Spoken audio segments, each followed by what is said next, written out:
Sister Vimala நீங்க pray பண்றீங்களா? Okay brother. மகா கிருபை மிரக்கமுள்ள எங்கள் அன்பின் பரலோக பிதாவை மெச்சுதிக்கிற மெச்சுத்திருக்கிற ஆண்டவரே, போன வாரம் முழுவதிலும் ஆண்டவரே உமது கிருபையினால் எங்களை வழிநடத்தி வந்ததற்காக நன்றி ஆண்டவரே. உமது பாதுகாப்பை ஆண்டவரே நாங்கள் உணரத்தக்கதாக நீங்க உதவி செஞ்ச மகா பெரிதான ஸ்லாக்கியத்துக்காக நன்றி ஆண்டவரே. மெச்சுதிக்கிற மெச்சுத்திருக்கிற ஆண்டவரே, இந்த வேலையில கூட ஆண்டவரே ஒருமித்த ஆண்டவரே உமது வேத வசனத்தை குறித்து நாங்கள் தியானிப்பதற்கு சரியாய் புரிந்து கொள்வதற்கு எங்களுக்கு கொடுத்திருக்கிற இந்த தருணத்திற்காக நன்றி ஆண்டவரே. துதிக்கிற மெஸ்தோத்திருக்கிற ஆண்டவரே, புரிந்து கொள்வதற்கு எங்களுடைய இருதயத்தை பக்குவப்படுத்தும்படியா ஜெபிக்கிற ஆண்டவரே, இயேசு மூலம் ஜெபம் கேட்கிற நல்ல பிதாவே, ஆமென். ஆமென். ஆமென். ரைட். ஓகே. போன வாரம் அட்டெண்ட் பண்ணதுல ஏதாவது டவுட்ஸ் ஏதாவது இருக்கா? இல்ல எல்லாம் கிளியரா இருக்கா? போன வாரம் நம்ம படிச்சது இந்த டிரான்ஸ் டிஸ்பென்சேஷனல் ட்ரூத்தை பத்தி படிச்சோம் இல்லையா? அதுல ஏதாவது கேள்விகள் ஏதாவது இருக்கா? இல்ல நம்ம ஒரு ரீகேப் மாதிரி போயிடலாமா? பிரதர், எனக்கு சின்ன ஒரு டவுட், ஒரு கேள்வி இருக்கு. சொல்லுங்க சிஸ்டர். எக்கோ வருதா? ஆமாமா, பிரதரோட எதுவும் ஓகே ஓகே, இல்ல இல்ல, ஒரு நிமிஷம், நான் மியூட். நீங்க மியூட் பண்ணிட்டீங்கன்னா கரெக்டா இருக்கும்.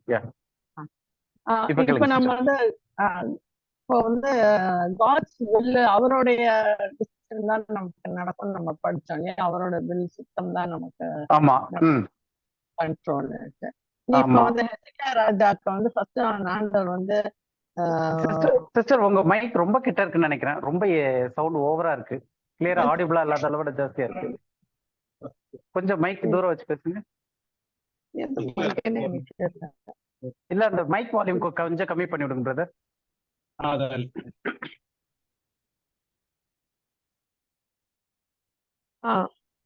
இப்ப வந்து எசேக்கியா ராஜாக்கு வந்து ஆண்டவர் ஃபர்ஸ்ட் சொல்லிடுறாருல, உன்னுடைய இதெல்லாம் உன் வீட்டை சரிப்படுத்து, அப்படியே நீ வந்து கூப்பிட்டுப்பாருன்னு வந்து திருப்பி அழுகுறாரு. அப்புறம் வந்து திருப்பியும் வந்து தீர்க்கதரிசி சொல்லி நீல மறுபடியும் போய் சொல்லி அவனுக்கு நான் 15 years எக்ஸ்டெண்ட் பண்றேன் அப்படின்றாருல. ஆமா. அப்போ அவர் ஒண்ணு சொல்றாரு, அதுக்கப்புறமா திருப்பி மைண்ட் சேஞ்ச் பண்றாரு. அவர் இறக்கப்பட்டு அந்த மாதிரி பண்றாரா, இல்ல அதுவும் கோர்வேல் ஒரு சித்தமா இருக்கா? ஓகே. அப்புறம் சொல்லுங்க சிஸ்டர். அது என்ன டக்குன்னு மனசுல வரல. ஓகே, மோரலஸ் இதுக்கு சம்பந்தமானது. ஆண்டவர் ஒண்ணு சொல்லி அதுக்கப்புறம் சேஞ்ச் பண்றது அந்த மாதிரி. ஓகே, இது வந்து பைபிள்ல நம்ம ஆரம்பத்துல இருந்து பார்த்தாலே இந்த மாதிரி ஏகப்பட்ட விஷயங்கள் இருக்கு. நம்ம லாஸ்ட் வீக் என்ன பார்த்துட்டு இருந்தோம்னா, அதாவது டிரான்ஸ் டிஸ்பென்சேஷனல் ட்ரூத், அந்த மாதிரியான வசனங்கள் நமக்கு இந்த கிருபையின் காலத்திலயும் அப்ளை ஆகக்கூடிய வசனங்கள் வந்து பழைய ஏற்பாட்டுல இருந்தும் சுவிசேஷத்துல இருந்தும் ஆக்ஸ்ல இருந்தும் பார்க்கலாம்னு யோசித்தோம். அதுல பழைய ஏற்பாடு மட்டும் போன வாரம் பார்த்தோம். அதுல சில குறிப்பிட்ட வசனங்கள் வந்து நம்ம பார்க்கும்போது, தேவன் செய்ய நினைத்தது தடைப்படாது, யாரும் அவருடைய வில்ல போய் மாற்ற முடியாது, அவரு தன்னுடைய ஆலோசனைக்கு ஏத்த மாதிரி அதை தான் சரி பண்றாரு. மனுஷன் என்ன செய்வான், இல்ல அவனுடைய கிரியையினால என்னுடைய இதை மாத்திர முடியுமா? முடியாது அப்படின்னு சொல்லிட்டு அதை தான் நம்ம பார்த்தோம். ஒரு கடைசியா ஒரு 5 பாயிண்ட் எடுத்து பார்த்தோம். கர்த்தருடைய யோசனையை நிலை நிற்கும், அதுதான் பர்ஃபெக்டா நிற்கும், ஃபைனலா நிக்கிறது. தேவன் செய்ய நினைத்தது தடைபடாது, கர்த்தருடைய ஆலோசனையை நிலை நிற்கும், கர்த்தருக்கு சித்தமானவைகளை எல்லாம் செய்வார் அவர். அப்ப ரெண்டாவது கடைசியா வந்து தேவன் வானத்திலும் பூமியிலும் அவருடைய சித்தத்தின்படி செய்கிறார் அப்படின்னு பார்த்தோம். அப்போ வந்து எல்லாமே வந்து மனுஷனுடைய தலை முடியில இருந்து எல்லாமே எண்ணப்பட்டிருக்கும் போது நான் வந்து உன்னை மாத்திர முடியாது, ஆண்டவருடைய சித்தம் தான் நடக்குது அப்படின்னு சொன்னோம். ஆனா இப்ப நீங்க சொன்ன உதாரணத்துல வந்து அவர் ஜெபம் பண்ண பிறகு கேட்ட பிறகு ஆண்டவர் நாட்களை கூட்டி கொடுத்தான்னு இருக்கு. இப்ப நான் வந்து இன்னொரு உதாரணம் கூட சொல்றேன் உங்களுக்கு. இதான் நம்ம என்ன பண்ணோம் அப்படின்னா, இப்ப இது போன வாரம் நம்ம படிச்சதனுடைய போக்கஸ் வந்து தேவனுடைய சித்தத்தை குறித்து கிடையாது. நான் அதான் சொன்னேன், இதை பத்தி நம்ம பெரிய டாபிக் படிக்க வேண்டியிருக்கு. இது ஒரு டீப்பா படிக்க வேண்டிய ஒரு டாபிக். ஆண்டவருடைய சித்தம், நம்மளுடைய சித்தம், அதை பத்தி படிக்கணும்ட்டுன்னு. இப்ப உதாரணத்துக்கு இன்னும் இதை இப்பத்திக்கு அப்படியே விட்டு போகாம ஒரு சின்ன உதாரணம் சொல்லணும் அப்படின்னா, நம்ம வந்து தேவனுடைய பர்ஃபெக்ட் வில்லுன்னு ஒண்ணு சொல்றோம். தேவனுடைய பர்ஃபெக்ட் வில் ஒண்ணு இருக்கு, தேவனுடைய ஸ்போக்கன் வில் ஒண்ணு இருக்கு. இது ஃபர்ஸ்ட் புரிஞ்சுங்க. அதாவது தேவனுடைய ஸ்போக்கன் வில். இப்ப நான் வந்து ஏதோ ஒண்ணு சொல்றேன் அப்படின்னும் போது அந்த சொல்றது வந்து என்னுடைய முழு சித்தம் கிடையாது. நான் அந்த டைம் பீங் ஒண்ணு சொல்றேன். ஏன்னா என்னுடைய திட்டம் வேற ஒண்ணா இருக்கும். அதை நிறைவேற்றணுன்றதுக்காக இப்ப நான் வந்து வேற ஒண்ணு சொல்றேன். சொன்னா இந்த மாதிரி மாத்தி செய்வாங்க. அப்புறம் என்னுடைய பர்பஸ் நிறைவேறணும்னு சொல்லிட்டு. உதாரணத்துக்கு யோனா இருக்காரு. யோனா வந்து ஆண்டவர் எங்க போக சொன்னாரு? நினிவே பட்டணத்துக்கு போக சொன்னாரு. நினிவே பட்டணத்துக்கு போக சொல்லும் போது அவருடைய போக்கஸ் வந்து நினிவே பட்டணத்துக்கு போகணும்னு தான் இருந்துச்சு. அப்போ ஆண்டவருடைய சித்தத்திற்கு மாறா, சித்தத்தை மீறி யோனா வந்து தர்ஷீஷ்க்கு போனானா அப்படின்னா முக்காவாசியான கிறிஸ்தவர்கள் உட்பட எல்லாரும் நினைக்கிறது வந்து ஆமா, அவன் தேவனுடைய சித்தத்தை நிறைவேற்றாம தேவன் சொன்னதுக்கும் மீறி அவன் வந்து தர்ஷீஷ்க்கு போனான். அதனாலதான் கடல் கொந்தளிச்சது. அதனாலதான் தூக்கி அவனை கடல்ல போட்டாங்க. ஆண்டவர் கிருபையா மீனை கொண்டு வந்தாரு. மீன் முழுகி திரும்ப அவன் எங்க போனமோ அங்க நினிவேலே கொண்டு போய் விட்டுருச்சு. ஓகேவா? இது வந்து கிளியரா கிறிஸ்தவத்துல ஜென்ரலா ஒரு பச்சை கண்ணாடி போட்டு மேலோட்டமா பார்க்கும்போது இந்த சத்தியம் தான் நமக்கு புரியும். ஆனா இந்த இப்ப யோனானுடைய சம்பவம் எதற்காக பைபிள்ல இருக்கு? யோனா எதுக்காக அப்படி பண்ணான்? நினிவேக்கு போக சொல்லி அவன் தர்ஷீஷ்க்கு போய் மீன் வயிற்றுல முழுகி மீன் போய் திரும்ப நினிவேலே கக்க வேண்டிய இவ்வளவு பெரிய விஷயத்தையும் அது செஞ்சு முடிச்ச பிறகு அது வேதாகமத்துல அது வந்து ஒரு தேவ ஆவியினால் உந்தப்பட்டு எழுதப்பட்ட வார்த்தையாக எதற்காக பைபிள்ல யோனானுடைய புக் இருக்கு. அதுல இந்த சம்பவம் குறிப்பிட்டு அது எழுதப்பட்டிருக்கு. யாராவது அந்த சொல்லலாம், இதுக்கு அந்த நம்ம கருத்து சொல்லலாம், ஏன் இது எழுதப்பட்டிருக்குன்னு.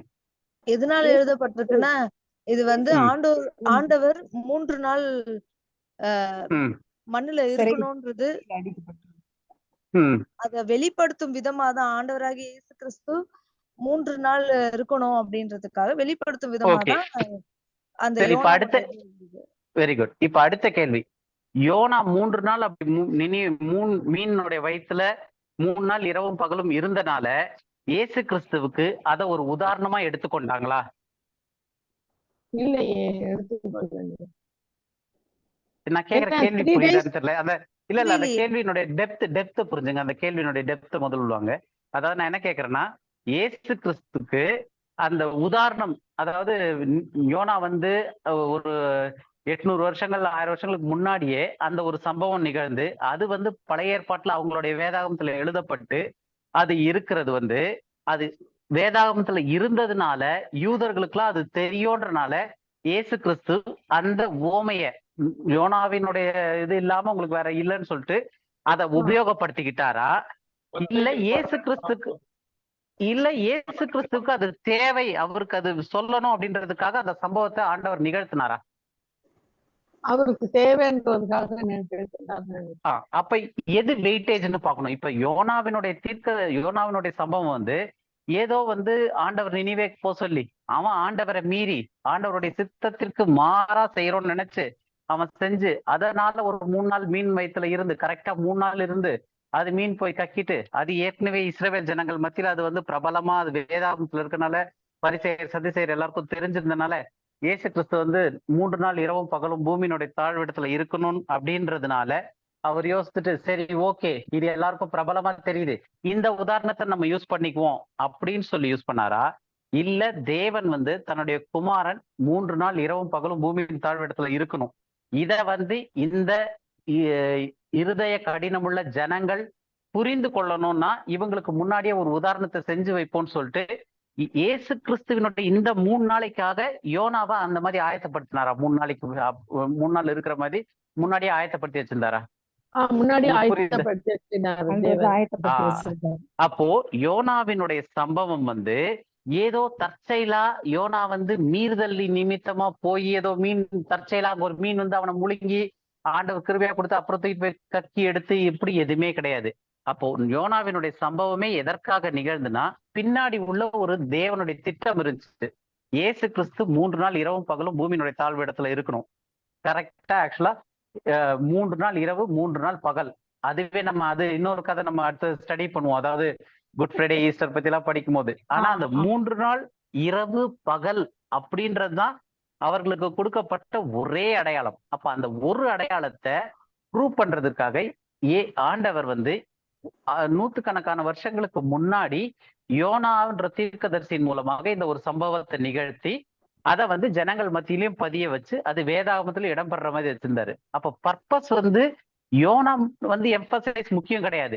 யோனாவினுடைய ஸ்டோரி எதுக்கு தேவைப்பட்டுச்சுன்னா இயேசு கிறிஸ்துவனுடைய சத்தியத்தை வந்து அவர்களுக்கு புரிய வைக்கிறதுக்கு. அப்போ யோனா வந்து ஆண்டவர் சொன்ன உடனே ஆண்டவர் என்ன சொன்னாரு, நினிவேக்கு போனாரு. அப்ப நினிவேக்கு போன்னு சொல்லும் போது ஆண்டவருக்கு வந்து இயேசு கிறிஸ்துக்கு இந்த 3 நாள் உதாரணம் தேவை இல்ல தேவையில்லைன்னு ஆண்டவருக்கு தெரியுமா தெரியாதா? பிதாவுக்கு தெரியும். ஏன்னா அவர் உலக தோற்றத்துக்கு முன்பதாகவே அடிக்கப்பட்ட வண்ணமா இருக்கிறார். அவர் 3 நாள் இரவும் பகலும் இருப்பார்ன்றது ஏற்கனவே தீர்க்க தரிசனங்கள்ல தெரியும், எல்லாத்துலயும் தெரியும். இயேசு கிறிஸ்துவே உயிரோடு இருக்கும் போதே தீர்க்க தரிசனமா சொல்லிட்டு இருக்காரு, நான் 3 நாள் கழிச்சு எந்திரிப்பேன் அப்படின்னு சொல்லிட்டு. அப்ப அந்த 3 நாள் இரவும் பகலும் 72 மணி நேரத்துக்கு அப்படின்ற அந்த ஒரு புரிதல் அவங்களுக்கு வரணுன்றதுக்காக தேவன் நினிவேக்கு போகணும்னு சொன்ன பிறகும் அது நினிவேக்கு போன்னு சொன்னது வந்து அவருடைய திட்டம். ஏன்னா அவன் வந்து நினிவேக்கு தான் போகணும்.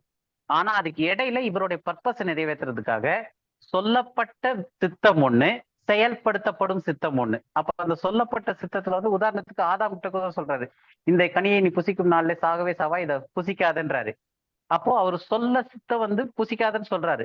ஆனா அவன் புசிக்கணும்ன்றது ஏற்கனவே தேவன் நிர்ணயிச்சு வச்சிருந்திருக்காரு. அந்த தீர்மானத்தின்படிதான் எல்லாமே நடக்குது.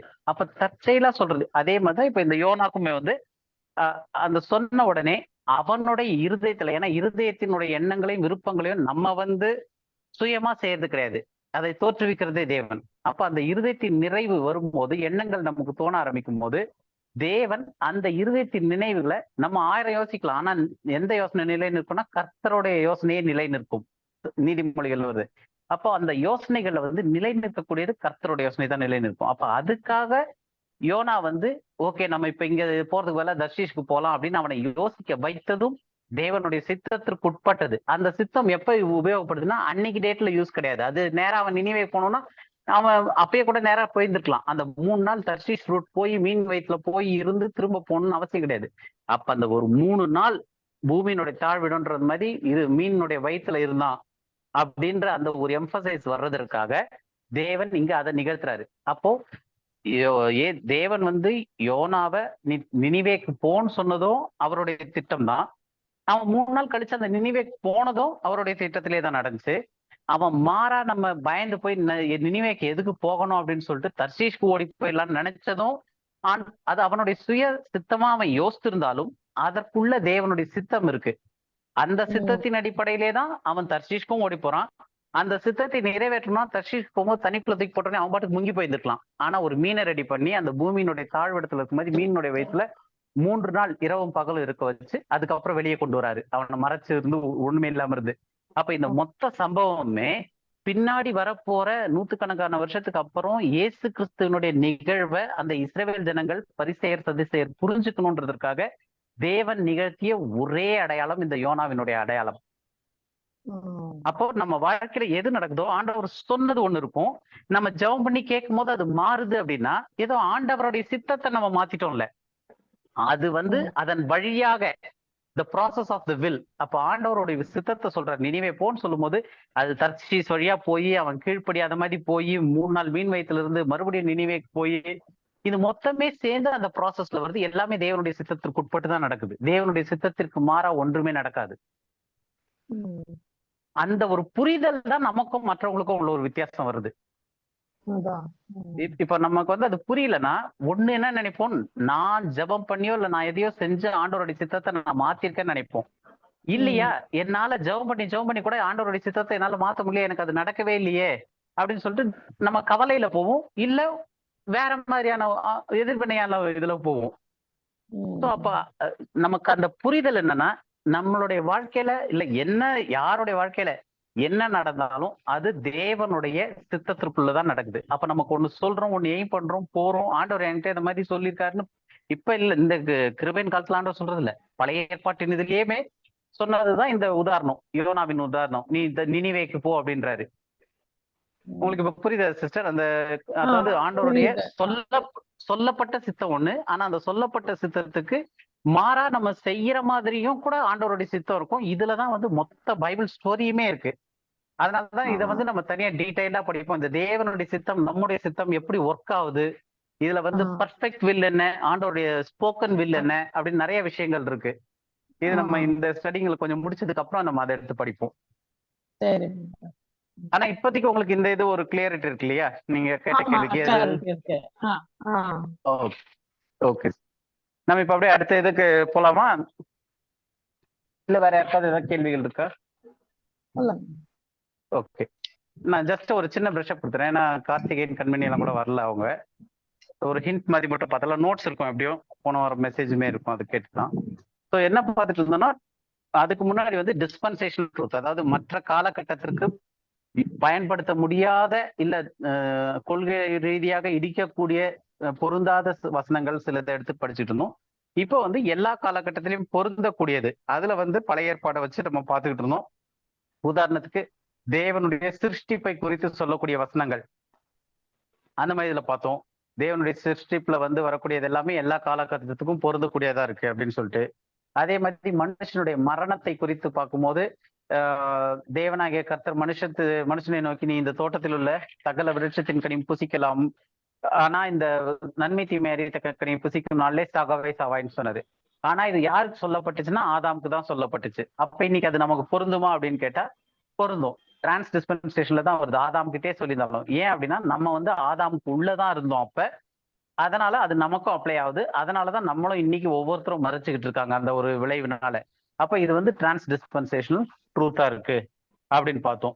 அதே மாதிரி தாயின் கர்ப்பத்துல உருவாகும் போதே, ஏன்னா ஆதாமுக்குள்ள இருந்து எல்லாரும் வரும்போதே பாவத்துலதான் கர்ப்பம் தெரிவித்து வராங்க அப்படின்னு சொல்லிட்டு அந்த காரியங்கள் பார்த்தோம். இது ரெண்டும் வந்து மனுஷன் இறப்பதற்கான காரணங்கள்ல இது எல்லா காலகட்டத்திலும் எல்லா மனுஷருக்கும் பொருந்தக்கூடியதா இருக்கு அப்படின்னு பார்த்தோம். அதே மாதிரி மாம்சத்தின் உயிர் அதன் ரத்தத்தில் இருக்கிறது அப்படின்னு சொல்லிட்டு, இப்ப இந்த வசனத்துல வந்து மாம்சத்தின் உயிர் ரத்தத்தில் இருக்கிறது, நான் அதை உங்கள் பலிபீடத்தின் மேல் உங்கள் ஆத்துமாக்களுக்காக பாவ நிவர்த்தி செய்யும்படிக்கு கட்டளையிட்டேன், ஆத்மாவிற்கு பாவ நிவர்த்தி செய்கிறது ரத்தமே அப்படின்னு இருக்கு. அப்ப ஆத்மாவுக்கு பாவ நிவர்த்தி செய்யறது ரத்தம் தான் அப்படின்றது எல்லா காலகட்டத்திலும். ஏன்னா நமக்கும் வந்து இயேசு கிறிஸ்துனுடைய ரத்தத்தினால்தான் பாவ மன்னிப்பு பாவ நிவர்த்தி கிடைச்சிருக்கு. அதே மாதிரி மாம்சத்தினுடைய உயிர் ரத்தத்தில் இருக்கின்றது வந்து ஒரு காமன் ஸ்டேட்மெண்ட் அப்படின்னு பார்த்தோம். இந்த வாரம் நம்ம அதுல டீட்டெயிலா போக ஆரம்பிப்போம். ஏன்னா இப்ப அடுத்த டாபிக் வந்து ஆவி, ஆத்மா, சரீரம், மரணம், மீட்பு, இதை குறித்து கொஞ்சம் பார்த்துட்டு அதுக்கப்புறம் திரும்ப நம்ம இந்த ரைட் டிவிஷன் டூலுக்கு வரலாம்னு யோசிச்சிருக்கு, ஒரு சின்ன கேப் போட்டு. அதனால அதுல வந்து இந்த காரியங்கள், இந்த விஷயங்களை குறித்து நம்ம பார்ப்போம். ஆனா இதுல வந்து ஒரே வசனத்துல காலகட்டங்களுக்கு அப்பாற்பட்ட சத்தியமும் இருக்கு, காலகட்டத்துக்கு உட்பட்ட சத்தியமும் இருக்கு. எப்படி அப்படின்னா, அப்ப நம்ம ரைட் டிவிஷன் பண்ணும்போது ஏதோ ஒரு வசனத்தை வந்து ஒரு இந்த புக் இருக்கு அப்படின்னா, உபாகம்னா இது உபாகம் ஃபுல்லா பழைய ஏற்பாட்டுக்கு, இல்ல இதுனா வந்து புதிய ஏற்பாட்டுக்கு, நமக்கு அப்படி பிரிக்கிறது வந்து அர்த்தம் கிடையாது. ஒவ்வொரு வசனத்திலையும் படிக்கும் போது எது வந்து டிஸ்பென்சேஷனா வருது, எது வந்து டிரான்ஸ் டிஸ்பென்சேஷனா வருது, எல்லா காலகட்டத்துக்கும் பொருந்தக்கூடியதா வருதுன்னு பார்க்கணும். இப்ப உதாரணத்துக்கு இந்த லேவியராகமும் 17:11 வந்து மாம்சத்தின் உயிர் ரத்தத்தில் இருக்கிறதுன்றது வந்து எந்த காலகட்டத்திலையும் மாறாத ஒரு விஷயம். அது வந்து ஒரு ஸ்டேட்மெண்ட். அப்ப அது இன்னைக்கும் நமக்கும் பொருந்தும். ஆனா அதை நான் உங்கள் பலிபீடத்தின் மேல் உங்கள் ஆத்துமாக்களுக்காக பாவ நிவர்த்தி செய்யும்படிக்கு கட்டளையிட்டேன்றாரு. அந்த கட்டளையிட்டேன்னு சொல்றது யாரு கட்டளையிட்டு இருக்காருன்னா, இஸ்ரவேல் ஜனங்களுக்கு லேவியர் வந்து செய்ய வேண்டிய ஒரு கட்டளை. அதனாலதான் இது லேவியர் ஆகமத்துல இருக்கு. அப்ப அந்த சொல்லப்பட்ட சத்தியம் வந்து டிரான்ஸ் டிஸ்பென்சேஷனா எல்லாருக்கும் பொருந்தும். அந்த சத்தியத்தை நிறைவேற்றதுக்கு என்ன செய்யணும்னு பிராயச்சித்தம் சொன்னாரோ அது வந்து குறிப்பிட்ட அந்த காலகட்டத்திற்கு இஸ்ரவேல் ஜனங்களுக்கு நியாயப்பிரமாணத்தில் உட்பட்டிருந்தவங்களுக்கு லேவியர்கள் மூலமா செய்ய வேண்டிய ஒரு கட்டளை, அதை கொடுத்தாரு. அப்ப நம்ம அந்த ஒரு வசனத்திலே மேல் பாதியை நமக்கு எடுக்கிறோம், எல்லா காலகட்டத்துக்கும் பொருந்தோன்றோம். அதுக்கப்புறம் உள்ள ஒரு பகுதி வந்து வெறும் அந்த குறிப்பிட்ட நியாயப்பிரமாணத்திற்கு உட்பட்ட இஸ்ரவேல் ஜனங்களுக்கு மட்டும்தான் பொருந்தும். அதுக்கப்புறம் ஆத்மாவிற்கு பாவ நிவர்த்தி செய்கிறது ரத்தமே, இது ஸ்டேட்மெண்ட். இது வந்து எல்லா காலகட்டத்திலையும் நமக்கும் பொருந்தும். ஏன்னா நமக்கும் வந்து ஆத்மாவுக்கு பாவ நிவர்த்தி செய்யறதுன்னது ரத்தம். இயேசு கிறிஸ்துனுடைய ரத்தத்துல நமக்கு பாவ நிவர்த்தி செஞ்சு, அதை வந்து நம்ம வந்து நம்மள சிந்து சொல்லும்படியோ இல்ல மிருகத்தை சிந்து ரத்தத்தை செலுத்தும்படியோ நமக்கு கட்டளையிடப்படலை.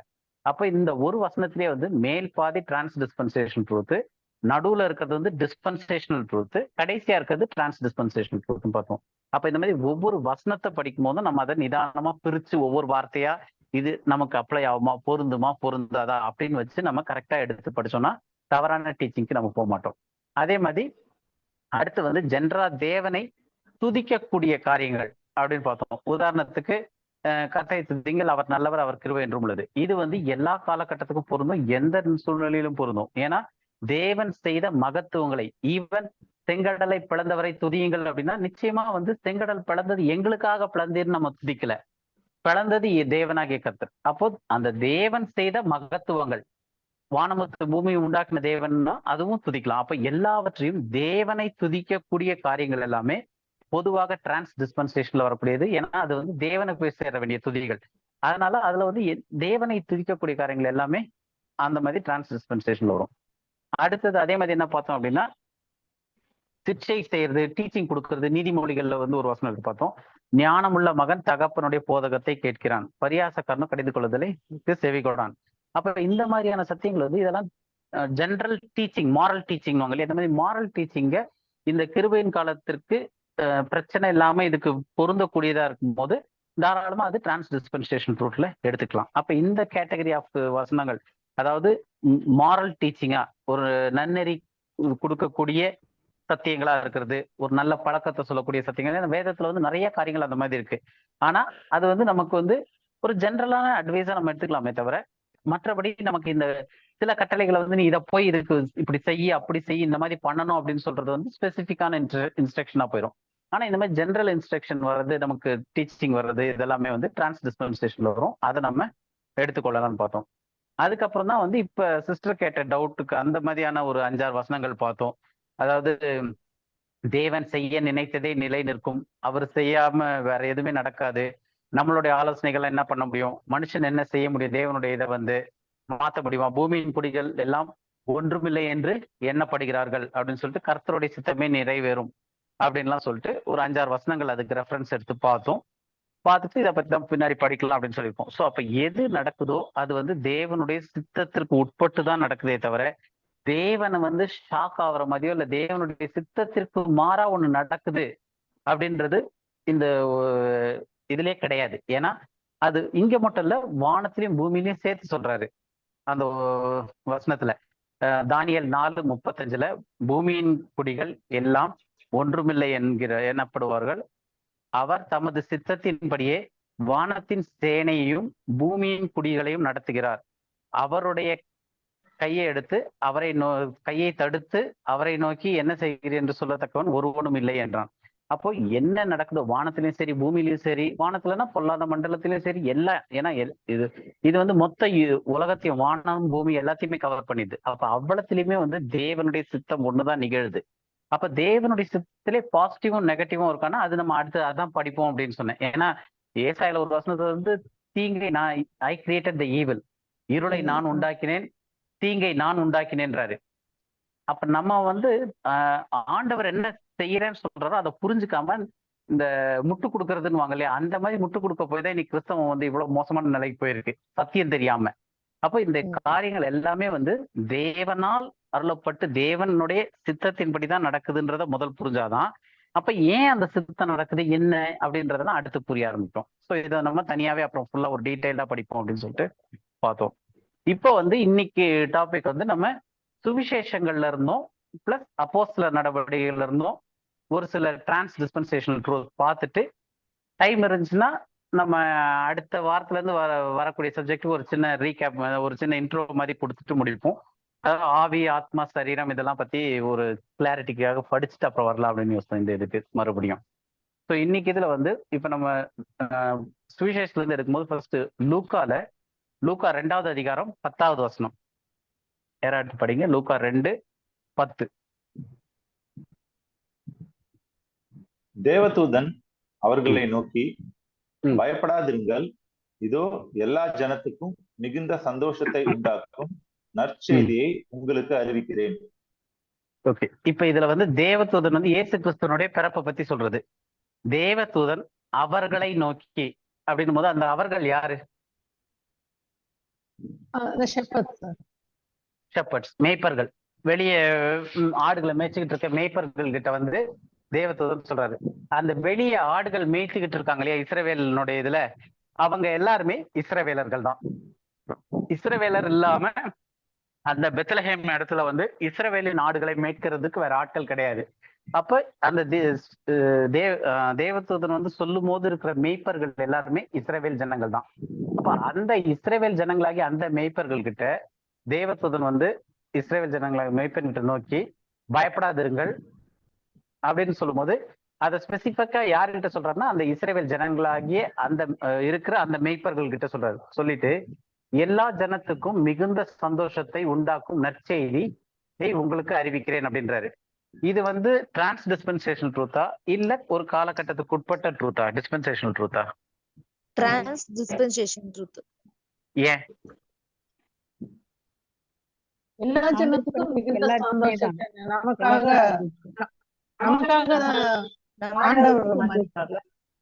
ஓகே. அப்ப இதுல சொல்லும் போது எல்லா ஜனத்துக்கும் மிகுந்த சந்தோஷத்தை உண்டாக்கும் நற்செய்தியை உங்களுக்கு அறிவிக்கிறேன் அப்படின்றாரு. இங்கிலீஷ்ல வந்து I bring you good tidings of great joy which shall be to all people. எல்லா ஜனங்களுக்கும். அப்ப அந்த நற்செய்தி வந்து ஒரு சிலருக்கா இல்ல எல்லாருக்குமா? எல்லாருக்குமான நற்செய்தி அது. ஓகே. அதனால இது வந்து டிரான்ஸ் டிஸ்பென்சேஷன் ட்ரூத். ஏன்னா எல்லாருக்கும் நற்செய்தி அறிவிக்கிற விஷயம் என்ன அப்படின்னா ரட்சகர் பிறக்கிறார் அப்படின்றதுதான். அப்ப இந்த ஒரு இயேசு கிறிஸ்துனுடைய பிறப்பை இன்னொரு நம்ம ஏற்கனவே இதுல பார்த்தப்ப வந்து இயேசு தன்னுடைய இதுல வந்தாரு, ஆனா அவர்களும் அவரை ஏற்றுக்கொள்ளவில்லைன்னு பார்த்திருக்கோம். அப்ப இயேசு கிறிஸ்துனுடைய பிறப்பு அந்த யூதர்களுடைய இதுல வந்திருக்கிறாரு. அதே மாதிரி லூக்கால இன்னும் கீழே இதே அதிகாரத்துல போனா அவரு தன்னுடைய ஜனங்களின் பாவத்தை மீட்டு அப்படின்னு சொல்லிட்டு ஸ்பெசிபிக்கா தன்னுடைய ஜனம்னு வந்துடும். அப்ப அது வந்து டிஸ்பென்சேஷனல் ட்ரூத்ல வந்து இஸ்ரவேல் ஜனங்களுக்கு சொல்லப்படுற சத்தியமா வருது. ஆனா இங்க வந்து எல்லா ஜனத்துக்கும் அப்படின்னும் போது அது இஸ்ரவேலுக்கு மட்டும் இல்ல எல்லாருக்கும் பொருந்தக்கூடிய பொதுவானதா இருக்கு. அப்ப இது வந்து டிரான்ஸ் டிஸ்பென்சேஷன். ஆனா அதுல இன்னொரு ஒரு கேள்வியும் இருக்கு. இப்ப எல்லா ஜனங்களுக்கும் மிகுந்த சந்தோஷத்தை உண்டாக்கும் நற்செய்தி அப்படின்றாங்க. அப்ப இன்னைக்கு வந்து எல்லாருக்குமே அந்த நற்செய்தி கேட்கும் போது சந்தோஷம் வருதா?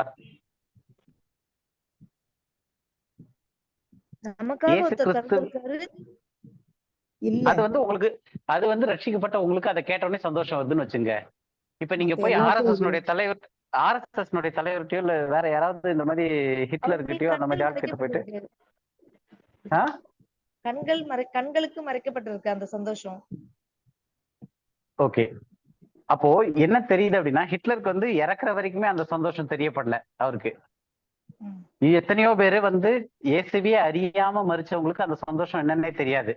இப்ப நம்ம ஏற்றுக்கொண்டு மறிச்சவங்களுக்கு அட்லீஸ்ட் தெரியும். இல்ல நம்ம எல்லாம் இப்ப உயிரோடு இருக்கவங்களுக்கும் நமக்கு ஏற்றுக்கொண்டவங்களுக்கு தெரியும். அப்போ நமக்கு ஒரு ரட்சகர் இருக்காருன்றது, ரட்சகர்ன்றது வந்து நம்ம வந்து நம்மளை மீட்கிறதற்கு எதுல இருந்து மீட்கிறதுனா நம்ம அடுத்த ஸ்டடி பார்ப்போம். ஆனா நம்மளை மீட்டு எடுக்கிறதற்கு ஒரு ரட்சகர் வந்திருக்கிறார் அப்படின்றது வந்து எல்லா ஜனங்களுக்குமான மிகுந்த சந்தோஷத்தை உண்டாக்கும்னு சொல்லியிருக்காரு. அப்போ இது வந்து இந்த டைம்ல இந்த டாபிக் ஆரம்பிக்கலாமான்னு தெரியல. ஆனா ஜஸ்ட் ஒரு ஹிண்ட் மட்டும் நம்ம அடுத்து திரும்ப வர ஸ்டடீஸ்ல பார்ப்போம். அப்ப எல்லா ஜனங்களுக்கும் அந்த மிகுந்த சந்தோஷம் உண்டாகுது அப்படின்னும் போது இது வார்த்தை சத்தியமா உண்மையா இல்ல இது மாற்றக்கூடியதா? ஏன்னா இது இயேசு கிறிஸ்து புரியல. இயேசு கிறிஸ்து பிறக்கிறதுக்கு முன்னாடி ஒரு தேவதூதன் வந்து தீர்க்க தரிசனமா சொல்லக்கூடிய ஒரு காரியமா இருக்கு. எல்லா ஜனத்திற்கும் மிகுந்த சந்தோஷத்தை உண்டாக்கக்கூடிய ஒரு நற்செய்தி உங்களுக்கு சொல்ற அப்படின்னு சொல்லிட்டு இயேசு கிறிஸ்து பிறக்கிறார், ரட்சகர் பிறக்கிறார்ன்ற செய்தி தான் இந்த செய்தி. அப்போ இயேசு கிறிஸ்து ஒரு ரட்சகர் இந்த பூமியில வந்திருக்கிறார் அப்படின்ற செய்தி வந்து எல்லா மனுஷனுக்கும் நற்செய்தி அப்படின்றது வந்து இன்னைக்கு டேட்ல அது எல்லா மனுஷருக்கும் அப்ளை ஆகல. எல்லா மனுஷருக்கும் அது நற்செய்தியே தெரியல. மிகுந்த சந்தோஷத்தை எல்லா மனுஷருக்கும் கொடுக்கல. எத்தனையோ லட்சக்கணக்கான மக்கள் இந்த சந்தோஷத்தை காணாமலும் கேட்காமலும் இறந்து போயிருக்காங்க. ஆனா இந்த வசனம் சொல்லுது எல்லா ஜனத்திற்கும் மிகுந்த சந்தோஷத்தை உண்டாக்கும் நற்செய்தி. என்னது? இயேசுவினுடைய பிறப்பு. அப்ப இந்த இயேசு பூமியில வந்த ஒரு விஷயம் வந்து என்ன பர்பஸ்னா ரட்சகரா வந்திருக்காரு எல்லாத்தையுமே நிறைவேற்றுறதுக்கு. அது எந்த டிஸ்பென்சேஷன்ல இருந்தாலும் எல்லாரையும் மீட்கும் பொருள். இப்ப இயேசு கிறிஸ்து பூமியில வர்றதுக்கு முன்னாடி மறிச்சவங்க எல்லாம் இஸ்ரவேல் ஜனங்களா இருந்தாங்க. அவங்க ஆபிரகாம், ஈசாக்கு, யாக்கோபு எல்லாம் வந்து இயேசு கிறிஸ்து வர்றதுக்கு எத்தனையோ 1000 வருஷத்துக்கு முன்னாடி மறிச்சிட்டாங்க. மோசே மறிச்சிட்டாரு. அப்ப எல்லா மனுஷருக்கும் இயேசு கிறிஸ்து பிறப்பாருன்றது வந்து ஒரு சந்தோஷமான விஷயம், மிகுந்த சந்தோஷத்தை தரக்கூடிய விஷயம். அப்போ என்ன அப்படின்னா ஒரு காலகட்டம் வருது. அந்த காலகட்டத்துல இயேசு கிறிஸ்துவினால எல்லா ஜனங்களும் மீட்கப்பட்டு அந்த ஜனங்களுக்கு அந்த சந்தோஷம் போய் சேரும். நான் சொன்னது புரியுதா? அப்போ நம்ம என்ன பாக்குறோம்னா, நம்மளுடைய பெர்ஸ்பெக்டிவ்ல இத வந்து எல்லா ஜனத்துக்கும் மிகுந்த சந்தோஷத்தை உண்டாக்கும் நற்செய்தி உங்களுக்கு அறிவிக்கிறேன்னு சொன்னோடனே, ஆமா நமக்கெல்லாம் பயங்கர சந்தோஷம். இயேசு கிறிஸ்து பிறந்தனால நம்ம ரட்சிக்கப்பட்டிருக்கோம், நம்ம இப்ப நல்ல ஒரு வாழ்க்கையில இருக்கோம், பாவத்துல இருந்து விடுதலை கிடைச்சிருக்கு, நம்ம சந்தோஷப்படுறோம். ஆமா, ஆனா எல்லா ஜனத்திற்கும் மிகுந்த சந்தோஷத்தை உண்டாக்கும் நற்செய்தி அப்படின்னும் போது எல்லா ஜனத்துக்கும் அந்த சந்தோஷம் போய் சேர்ந்துருச்சா அப்படின்னு கேட்டா இன்னும் சேரல. அப்ப இந்த வசனம் வந்து ஒரு தீர்க்க தரிசன வசனம். இது எப்ப நிறைவேறும்? ஏதோ ஒரு காலகட்டத்துல நிறைவேற போகுது. ஆனா எல்லாருக்குமே அந்த சந்தோஷம் கிடைக்கும். ஆனா அது எப்படி, அது என்னன்றது ஒரு பெரிய ஸ்டடி, அது ஒரு ப்ராசஸ். ஆனா இப்போதைக்கு நமக்கு ஒரு சத்தியம் தெரியறது என்ன அப்படின்னா, வேதம் உண்மை. தேவதூதன் வந்து இயேசு கிறிஸ்துனுடைய பிறப்பை குறித்து அறிவிக்கும் போது எல்லா ஜனத்திற்கும் மிகுந்த சந்தோஷத்தை உண்டாக்கும் நற்செய்தி இயேசு கிறிஸ்துனுடைய பிறப்பு. அந்த சந்தோஷம் எல்லாருக்கும் போய் சேரும். ஏன்னா வசனம் அப்படிதான் சொல்லுது, எல்லாருக்குமே அது மிகுந்த சந்தோஷத்தை கொடுக்கக்கூடியது. அதனால அது எப்படின்றத நம்ம புரிஞ்சுக்கிறதுக்கு தான் நம்ம பெரிய ஸ்டடி பண்ண வேண்டியிருக்கு. ஆனா இன்னைக்கு டேட்ல நமக்கு என்ன புரியும்னா, அந்த சந்தோஷம் எல்லா ஜனங்களுக்கும் போய் சேரும் வசனத்தின் அடிப்படையில. இது வரைக்கும் கிளியரா சிஸ்டர்? உங்க ஏதோ பிரதர் மியூட் பண்ணிருங்க, ரெண்டு நான் மியூட் பண்ணி விட்டுறேன். பிரதர் உங்களது கேமரா ஏதோ ஆன் ஆயிடுச்சுன்னு நினைக்கிறேன்.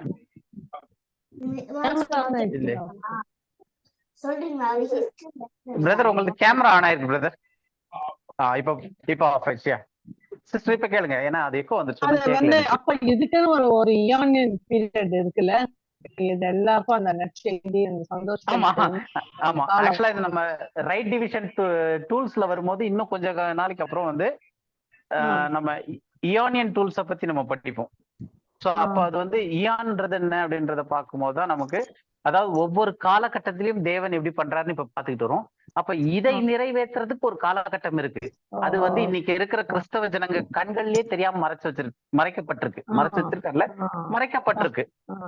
அந்த சத்தியம். அப்ப நம்ம வந்து பைபிள்ல இருந்து ஒவ்வொரு வசனத்தினுடைய ஒவ்வொரு அர்த்தத்தையும் எடுத்து நம்ம பார்க்கும்போது தான் அது என்ன. ஏன்னா இப்ப நமக்கு வந்து வசனத்தை ஒவ்வொரு வார்த்தையா புரிஞ்சு படிக்கிறத விட ஈஸியானது என்ன அப்படின்னா, நான் யாராவது சொன்னா அப்படியே கேட்டுட்டு போயிடுறது. அப்போ அந்த யாராவது சொன்னா கேட்டு போயிடுறதுன்றதுல வந்து யாரோ எப்படி சொல்ல ஆரம்பிச்சாங்கன்னா, அப்படியே பாரம்பரியமா அவங்களுக்கு ஒரு தியாலஜி வச்சு அப்படியே கொஞ்சம் கொஞ்சமா கொண்டு வந்து நம்ம என்ன கேட்டிருக்கோமோ அதுதான் நமக்கு தெரிஞ்ச ஒரு கிறிஸ்தவம் ஆயிடுச்சு. அந்த கிறிஸ்தவத்தினுடைய கண்ணோட்டத்துலதான் நம்ம வேதத்தை படிக்க ஆரம்பிச்சிட்டோம். வேதத்தை படிக்கும் போது 2000 வருஷத்துக்கு முன்னாடி அந்த புதிய ஏற்பாடு காலத்துல எழுதினவங்க எப்படி எழுதினாங்கன்றதை யோசித்து படிச்சு பார்க்கணும். பழைய ஏற்பாட்டை படிக்கும் போது 4000 வருஷத்துக்கு முன்னாடி அவங்க என்ன இதுல எழுதினாங்க அப்படின்றத அந்த மொழியில அந்த அடிப்படையில அந்த அர்த்தத்துல புரிஞ்சுக்க நம்ம எவ்வளவு தூரம் முயற்சி பண்றோமோ அவ்வளவு தூரம் நம்ம பைபிளுக்கு எழுதப்பட்டதுக்கு அர்த்தத்தோட சம்பந்தப்படுத்தி நம்ம புரிஞ்சுக்கிறதுக்கான வாய்ப்பு இருக்கு. ஆனா நம்ம அதெல்லாம் ட்ரை பண்ணாம இப்ப இன்னைக்கு சர்ச்சில் மற்ற டினாமினேஷன்ல எல்லாத்துலயும் என்ன சொல்றாங்களோ அதை கேட்டு வரும்போது நமக்கு அந்த கான்செப்ட்ஸ் எல்லாமே டோட்டலா மாறி வருது. நம்ம இப்ப அடுத்தது பார்க்கும்போது இன்னும் அந்த ஆவி ஆத்மா சரீரம் பார்க்கும்போது ஒரு நிறைய பெரிய விஷயங்கள் புரிய ஆரம்பிக்கும். அப்போ இந்த காரியங்கள்லாம் தெரியும் போது தேவன் எவ்வளவு மகத்துவம் உள்ளவர்ன்றது புரிய ஆரம்பிக்கும் ஃபர்ஸ்ட். ரெண்டாவது, நிச்சயமா எல்லாமே தேவனுடைய சித்தத்துலதான் நடக்குது அப்படின்றது நமக்கு புரிய ஆரம்பிக்கும். ஏன்னா நம்மளுடைய கண்ணோட்டத்திலயும் நம்மளுடைய டைமிங்லயும் தான் அவரு நம்ம பண்ணணும் அப்படின்னு யோசிக்கிறது வந்து நம்மளுடைய தவறான புரிதல். அப்ப தேவனுக்குன்னு ஒரு நேரம் இருக்கு, தேவனுக்குன்னு ஒரு டைமிங் இருக்கு. அந்தந்த நேரத்துல அதை நிறைவேற்றிக்கிட்டே வர்றாரு தேவன். அதற்காக தான் அவருடைய சித்தத்தையே நிறைவேற்றிக்கிட்டு இருக்காரு. புரியுது இல்லையா? அப்ப இந்த வசனம் வந்து உண்மை. எல்லா ஜனத்துக்கும் அந்த ஒரு இயேசு கிறிஸ்து பிறப்பாரு, ஒரு ரட்சிகர் பிறந்திருக்கிறாரு. ஏன்னா அவர் மூலமா மட்டும்தான் மீட்பு. அவர் இல்லாட்டி மீட்பே கிடையாது. அப்ப அந்த மீட்பை உண்டாக்கக்கூடிய ஸ்டார்டிங் ப்ராசஸ் என்னன்னா இயேசு கிறிஸ்துனுடைய பிறப்பு. அந்த இயேசு கிறிஸ்துனுடைய பிறப்பு வந்து உணரும் போது எல்லா ஜனத்துக்கும், உணர்ற ஜனத்துக்குலாம் இப்ப சந்தோஷம், நமக்கெல்லாம் மிகுந்த சந்தோஷமா இருக்கு. ஏன்னா நம்ம இப்ப இந்த காலகட்டத்தில் நம்ம வாழும்போது உணர்றோம். அப்ப எந்த டைம்ல உணர்றாங்களோ அவங்களுக்கு அப்ப சந்தோஷம் வரும். இப்ப யாரெல்லாம் உணர்வாங்க அப்படின்னு கேட்டா எல்லா ஜனத்துக்கும் மிகுந்த சந்தோஷத்தை உண்டாக்கும். அது ஆக்சுவலா இங்கிலீஷ்ல சொல்ல போனோம்னா அது ஒரு மாதிரி ஃபியூச்சர் டென்ஸ்லயே சொல்லணும். எப்படின்னா படிக்கிறவங்க, I bring you good tidings of great joy which shall be to all people. அது எல்லா ஜனங்களுக்குமானது. அது அந்த சந்தோஷம் வந்து எல்லா ஜனங்களுக்கும் வந்து சேரும். அப்ப அதுக்கான டைம்ல வந்து சேரும்ன்றதுதான் உண்மை. அப்ப இந்த சத்தியம் வந்து ஒரு டிரான்ஸ் டிஸ்பென்சேஷனல் ட்ரூத். ஏன்னா எல்லா காலத்திலயுமே வந்து கொஞ்சம் கொஞ்சமா பாக்குற ஜனங்களுக்கு புரிஞ்சுக்கிட்டே வருது. ஒரு குறிப்பிட்ட காலத்துல மீதி எல்லா ஜனங்களுமே இதனுடைய நிறைவு வந்து ஃபுல்லா இருக்கும். அப்ப இந்த சத்தியம் வந்து இயேசு கிறிஸ்து வந்து இந்த பூமியில பிறந்திருக்கிறார்ன்ற ஒரு நற்செய்தி வந்து மிகுந்த சந்தோஷத்தை கொடுக்கறது வந்து இன்னைக்கு நமக்கு கொடுக்குது, நேத்து அவங்களுக்கு கொடுத்துச்சு. பழைய ஏற்பாட்டு தீர்க்கதரிசிகள்லாம் இந்த நாளைக்கான ஆஞ்சையா இருந்தாங்க, அந்த நாளை கண்டும் போனாங்கன்னு சொல்லி இயேசு கிறிஸ்து சொல்றாரு, ஆபிரகாமும் பார்த்துட்டு போனாருன்னு. அப்ப இந்த மாதிரியான காரியங்கள் எல்லாம் வந்து ஒவ்வொரு டிஸ்பென்சேஷன்ல கொஞ்சமா அப்ளை ஆயிட்டே வருது. ஃபைனலா நிறைவு வந்து ஒரு டிஸ்பென்சேஷன்ல நடக்க போகுது. அப்ப அந்த காலகட்டத்துக்கும் இது பொருந்தக்கூடியதா இருக்கு. அதனால இது வந்து ஒரு டிரான்ஸ் டிஸ்பென்சேஷனல் ட்ரூத்தா இருக்கு. புரியுது இல்லையா? இதுல வேற ஏதாவது? ஓகே. ஏன்னா இது வந்து கொஞ்சம் கஷ்டமான வசனம், புரியறதுக்கு இல்ல, அதை கிரகிக்கிறதுக்கு. ஏன்னா நமக்கு வந்து அப்படி ஒரு டீச்சிங்கே சொல்லி தரப்படலை. எல்லா ஜனத்துக்கும் மிகுந்த சந்தோஷத்தை உண்டாக்கணும், அப்ப இறந்து போனவங்களுக்கு எல்லாம் என்ன ஆகும் அப்படின்னு ஒரு கேள்வி வரும். ஸோ அப்ப அந்த இது வந்து ஒரு தனிப்பட்ட ஒரு ஸ்டடி, அது அந்த மாதிரி இருக்கு. நம்ம அதை படிப்போம். அடுத்தது டிரான்ஸ் டிஸ்பென்சேஷனல் சுவிசேஷங்கள்ல வந்து மத்தேயுல 12வது அதிகாரம் 40வது வசனம். யோனா இரவும் பகலும் 3 நாள் ஒரு பெரிய மீனின் வயிற்றில் இருந்தது போல மனுஷகுமாரனும் இரவும் பகலும் 3 நாள் பூமியின் இருதயத்தில் இருப்பார். ஓகே. இது வந்து நம்ம இன்னைக்கு சிஸ்டர் அந்த டவுட் கேட்டனால இதுல வேற பெர்ஸ்பெக்டிவ்ல இதை பேசணும். ஆனா முக்கியமா வந்து மனுஷகுமாரன் இரவும் பகலும் 3 நாள் பூமியின் இருதயத்தில் இருப்பார் அப்படின்றது வந்து எல்லா காலகட்டத்திலயும் உண்மையான ஒரு விஷயம் தான். ஏன்னா வேற காலகட்டத்துல வந்து இயேசு கிறிஸ்து வேற நாள்ல இருந்தாரு, நம்பர் மாறிடுச்சுலாம் கிடையாது. இன்னைக்கு நம்ம வந்து நம்பர் மாறிட்டு வெறும் 1.5 நாள்ல வெள்ளிக்கிழமை 3 மணிக்கு அடக்கம் பண்ணாங்க, சனிக்கிழமை ஒரு நாள் இருந்தாரு, ஞாயிற்றுக்கிழமை விடிகாலில் வெளியே வந்துட்டார் அப்படின்னு சொல்றது வந்து இவங்களுடைய புரியாமை. அந்த அறியாமைனால இவங்க சர்ச் எல்லாம் டினாமினேஷன்லாம் வந்து அந்த பாரம்பரியம் வேற மதங்கள்ல இருந்து கொண்டு வந்ததுல இருந்து மாத்தி இருக்கு. சத்தியங்கள் புரியாதனால மாற்றப்பட்டிருக்கே தவிர வேதத்தின்படி நம்ம படிச்சோம் அப்படின்னா இரவும் பகலும் 3 நாள் இயேசு கிறிஸ்து பூமியினுடைய இருதயத்தில் இருந்தார். இந்த சத்தியம் வந்து மாறாது. இந்த சத்தியத்தை நிறைவேற்றி இதை புரிய வைக்கணுன்றதுக்காக தான் யோனாக்கு வந்து பல 100 வருஷங்களுக்கு முன்னாடி அந்த ஒரு ஓமையே ஆண்டவர் செய்ய வச்சு அப்படி கொண்டு வந்தாரு, இந்த ஒரு வசனத்தை யூஸ் பண்றதுக்காக தான். அப்ப யோனாவினுடைய தீர்க்க தரிசன புத்தகம் எதுக்காக மெயின் போக்கஸ் எடுத்தோம்னா இந்த ஒரே ஒரு வசனத்தை இஸ்ரவேல் ஜனங்களுக்கு புரிய வைக்கிறதுக்காக யோனாவின் புத்தகம் இருக்கு. அந்த ஒரு நிகழ்வே நடந்துச்சு இந்த ஒரே ஒரு விஷயத்த புரிய வைக்கிறதுக்கு. கடைசியில இதுவுமே புரியாம இன்னைக்கு தப்பா பண்ணிக்கிட்டு இருக்காங்க. ஸோ நம்ம பிரதர் சொன்ன மாதிரி முன்னாடி நம்ம பார்த்தோம், இந்த பஸ்கா ஆடி எப்ப அடிக்கப்படுது அந்த மாதிரி எல்லாம் படிப்போம் அப்படின்னு சொல்லிட்டு ஒரு ஜென்ரலான இது என்னன்னா, நீசான் அப்படின்றது தான் வந்து யூதர்களுடைய 1ஆம் மாசம். அந்த 1ஆம் மாசம் 14ஆம் தேதி இயேசு கிறிஸ்து சிலுவையில் அடிக்கப்பட்டார். அது என்னைக்கு வருது அப்படின்னு பார்த்தோம்னா இயேசு கிறிஸ்து மரித்த அந்த நாள் எந்த கிழமையிலன்னு பார்த்தோம்னா புதன்கிழமை சாயந்தரம். ஆனால் நம்ம இப்போ வந்து குட் வெட்னஸ்டே நம்ம வைக்க போறது கிடையாது. இது நம்மளுடைய புரிதலுக்காக சொல்றேன். ஏன்னா குட் ஃப்ரைடேன்றதுக்கும் இதுக்கும் கணக்கே வராது. கேட்டா ஃப்ரைடே ஒரு நாள், சாட்டர்டே ஒரு நாள், சண்டே ஒரு நாள்ன்றாங்க, 3 நாள். ஆனா இங்க பைபிள் வந்து 3 நாள் இரவும் பகலும் அப்படின்னு சொல்லிட்டு இருக்கு. இங்கிலீஷ்ல வந்து இன்னும் கொஞ்சம் ஜாஸ்தியா 3 days and 3 nights 3 இடத்துலயும் 3 போட்டிருக்கு. 3 பகல் 3 இரவு பூமியின் தாழ்விடத்துல இருப்பாருன்னு. தமிழ்ல வரும்போது ஒன்னா சேர்த்து எழுதியிருக்காங்க, 3 இரவும் பகலும் 3 நாள் அப்படின்னு சொல்லிட்டு ஒன்னா சேர்த்து எழுதியிருக்காங்க. ஸோ அப்ப இந்த ஒரு காரியங்கள் வந்து டிரான்ஸ் டிஸ்பென்சேஷனல் ட்ரூத்தா இருக்கு. ஏன்னா இதெல்லாம் வந்து இயேசு கிறிஸ்துவை குறித்ததான சத்தியங்கள், இது மாறப்போறது கிடையாது. அடுத்தது யோவான் 11:25.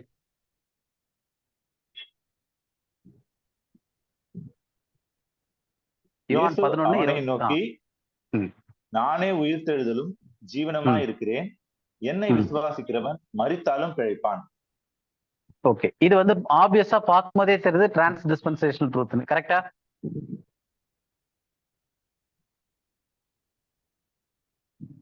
இல்ல யாருக்கா சந்தேகம் இருக்கா இது டிரான்ஸ் டிஸ்பென்சேஷனா இல்ல இதுல வேற ஏதாவது இருக்கான்ட்டுன்னு? டிரான்ஸ் டிஸ்பென்சேஷனல் ட்ரூத் தான். ஏன்னா இயேசு அவளை நோக்கி நானே உயிர்த்தெழுதலும் ஜீவனுமாய் இருக்கிறேன் அப்படின்னு சொன்ன இந்த ஒரு விஷயம் வந்து டிரான்ஸ் டிஸ்பென்சேஷனல் ட்ரூத். ஆனா அந்த காலகட்டத்துல இதுவும் வந்து எல்லாருக்கும் பொருந்தும். ஆனா என்ன விசுவாசிக்கிறோன்றது வந்து வேறுபடும். இப்ப இங்க வந்து என்னை விசுவாசிக்கிறவன் மரித்தாலும் பிழைப்பான் அப்படின்னு இருக்கு. அப்போ நம்ம போன வாரத்திலே பார்த்தோம், என்னை விசுவாசிக்கிறவன் அப்படின்னும் போது அதுல என்ன விசுவாசம் இருந்துச்சு? இயேசு கிறிஸ்து பூமியில இருக்கும்போது பேசும்போது ஸ்ரீஷர்களுக்கே புரியல அவர் மரிப்பார், அடக்கம் பண்ணப்படுவார், உயிர் தெழுவார்ன்ட்டுன்னு. அப்ப அவர்கள் விசுவாசது என்னன்னு பார்த்தோம்னா, இவரு ஜீவனுள்ள தேவனுடைய குமாரனாகிய கிறிஸ்து, தாவீதின் சிங்காசனத்துல உட்கார்றதற்காக அபிஷேகம் பண்ணப்பட்ட ராஜா. சோ அதுதான் அவர்களுக்கான விசுவாசம். அதை விசுவாசித்தாங்கன்னா அந்த ஜனங்கள், இஸ்ரவேலர்கள், ஈவன் புறஜாதிகள், ஏன்னா அவர் உலகத்தையே அப்ப அந்த சுவிசேஷத்துலதான் அழைச்சாரு. அப்ப அவங்க இயேசுதான் ஜீவனுள்ள தேவனுடைய குமாரனாகிய கிறிஸ்து, மேசியா அப்படின்றத விசுவாசித்தாங்கனாலே அவங்களுக்கு என்ன கிடைக்கும்? மரித்தாலும் பிழைப்பார்கள். அப்ப அவங்க பிழைப்பார்கள் என்ன? உயிர்த்தெழுதல். அப்ப அவங்க மரித்தாலும் உயிர்த்தெழுறதற்கு அவங்க என்ன விசுவாசா போதும்? இயேசுவே ஜீவனுள்ள தேவனுடைய குமாரனாகிய கிறிஸ்துன்னு. ஆனா இப்ப இன்னைக்கு நம்ம அதை விசுவாசிக்கிறோமா இல்ல வேற ஏதாவது விசுவாசிக்கிறோமா? போன வாரமே நம்ம பார்த்தோம் நினைக்கிறேன். போன வாரமும் அதுக்கு முந்தின வாரம் பார்த்தோம். அவங்களுக்கு இயேசு யாரு? நமக்காக ஆண்டவர் மரித்தார், உயிர்த்தெழுந்தார், ஆடுபட்டார், மரித்தார், நமக்காக அதை விசுவாசிக்கிறோம். நம்ம அதை விசுவாசிக்கிறோம். அந்த அவர் இயேசு கிறிஸ்து மரிப்பார் உயிர்த்தெழுவார்ன்ற அந்த ஒரு கான்செப்டே அவங்களுக்கு புரியல. அதற்காக இயேசு கிறிஸ்துவ சபிக்கவும் தொடங்கினாங்க, இப்படி எல்லாம் ஆயிடக்கூடாதுன்ட்டுன்னு. அப்ப அவங்க என்ன விசுவாசாங்க? சுவிசேஷம் அறிவிச்சாங்கன்னா ராஜ்யத்திற்கான சுவிசேஷம். அதற்கான விசுவாசம் ராஜ்யத்திற்கான ராஜா இவர் தான், தேவனுடைய குமாரன் இவரு, அவர் தான் ராஜா. மேசியான்றது அனாயிண்டட் கிங், அவ்வளவுதான். அப்ப அந்த ஒரு விசுவாசம் இருந்தா அவங்க மரித்தாலும் பிழைப்பார்கள். ஆனா இன்னைக்கு இந்த கிருபையின் காலத்துல இயேசு யார் என்பது விசுவாசிக்கிறதுனால இப்ப நிறைய பேர் ஆமாங்க இயேசு தான் கடவுள், அவரு தேவனுடைய குமாரன்றாங்க, அப்படி விசுவாசிக்கிறேன் அப்படின்ட்டா அந்த விசுவாசம் இன்னைக்கு கிடையாது. அப்ப இன்னைக்கு என்ன சொல்றாங்க? நம்ம நீதிமான் ஆக்கப்படுறதுக்கான காரணம் என்ன? நம்ம நீதிமான் ஆக்கப்படுறதுக்கான காரணம் நம்ம விசுவாசத்தினாலயோ இல்ல நம்ம செய்ததுனாலயோ இல்ல, நம்ம இயேசு கிறிஸ்து நமக்காக என்ன செய்தார்னு விசுவாசிக்கிறதுனால. இயேசு கிறிஸ்து யார் என்று இல்ல. ரோமர் எடுங்க, ரோமர்ல 4வது அதிகாரம் 24, 25 2 வசனம். ரோமர் 4வது அதிகாரம் 24, 25.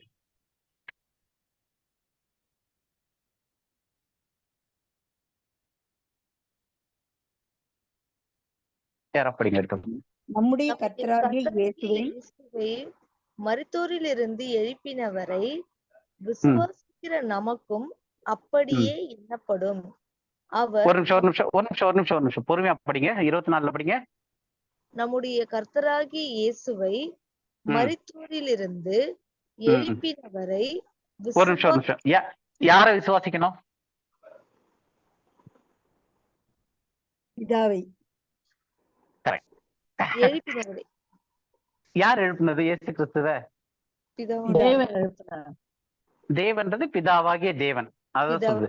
அப்போ நம்முடைய கர்த்தராகிய இயேசுவை, அது யாருன்றத சொல்லுது. நம்முடைய கர்த்தராகிய இயேசுவை மரித்தோரிலிருந்து எழுப்பினவரை. அப்ப இயேசு கிறிஸ்துவ இவங்க இயேசு கிறிஸ்து ஜீவனுள்ள தேவனுடைய குமாரனாகிய கிறிஸ்துன்னு விசுவாசத்தா போதும். அவர் தான் தேவனுடைய குமாரன்னு விசுவாசித்தாலே அவங்களுக்கு முடிஞ்சிருச்சு, போதுமானது. ஆனா நமக்கு என்ன விசுவாசிக்க சொல்லி இந்த கிருபையின் காலத்துல வருது அப்படின்னா, யாரை விசுவாசிக்கணும்? முதல் தேவனை விசுவாசிக்கணும். நம்முடைய கர்த்தராகிய இயேசுவை மரித்தோரிலிருந்து எழுப்பினவரை. அவர் யாரு? பிதாவாகிய தேவன். அவரை விசுவாசிக்கிற நமக்கும் அப்படியே என்னப்படும். இது என்னதுன்னா நீதிமான் ஆக்கப்படுறத பத்தின டாபிக். இந்த 4வது அதிகாரத்துல படிச்சு பார்த்தோம்னா எப்படி ஆபிரகாம் விசுவாசனால நீதிமான் ஆனா அப்படின்றது. அப்ப நம்ம என்ன விசுவாசிக்கிறோம்? இயேசு கிறிஸ்துவை மரித்தோரிலிருந்து எழுப்பினவரை விசுவாசிக்கிறோம். யாரு? பிதாவாகிய தேவனை விசுவாசிக்கிறனால நமக்கும் அப்படியே எண்ணப்படும். என்னது? நீதிமான் எண்ணப்படும். அடுத்து 25வது வசனம் படிங்க. அவர் நம்முடைய பாவங்களுக்காக இந்த அவர் கர்த்தராகி இயேசு கிறிஸ்துவை சொல்றது. ஏன்னா அவர் தான் மரித்திருக்கிறாரு. எப்படி மரித்தாரு? அவர் இயேசு கிறிஸ்து நம்முடைய பாவங்களுக்காக ஒப்பு கொடுக்கப்பட்டும் நாம் நீதிமான்களாக்கப்படுவதற்காக எழுப்பப்பட்டும் இருக்கிறார். அப்ப நம்ம எப்படி நீதிமான் ஆக்கப்பட்டோம் அப்படின்னு சொன்னா, நம்மளுடைய பாவம் எப்படி மன்னிக்கப்பட்டுச்சு அப்படின்னா, இயேசு கிறிஸ்து நமக்காக அடிக்கப்பட்டார். அவர் தம்மை தாமே ஒப்பு கொடுத்தார். அவர் மரித்ததுனால நம்மளுடைய பாவங்கள் நிவர்த்தி செய்யப்பட்டுச்சு. நம்மளுடைய பாவங்கள்லாம் முடிஞ்சிருச்சு. அது என்ன நீதிமான்னு டிக்ளேர் பண்ணல. அப்ப எது நீதிமான்னு டிக்ளேர் பண்ணுது அப்படின்னா, நாம் நீதிமான்களாக்கப்படுவதற்காக எழுப்பப்பட்டும் இருக்கிறார். அப்ப அவருடைய உயிர்த்தெழுதல் தான் என்ன நீதிமான் ஆக்கியிருக்கு.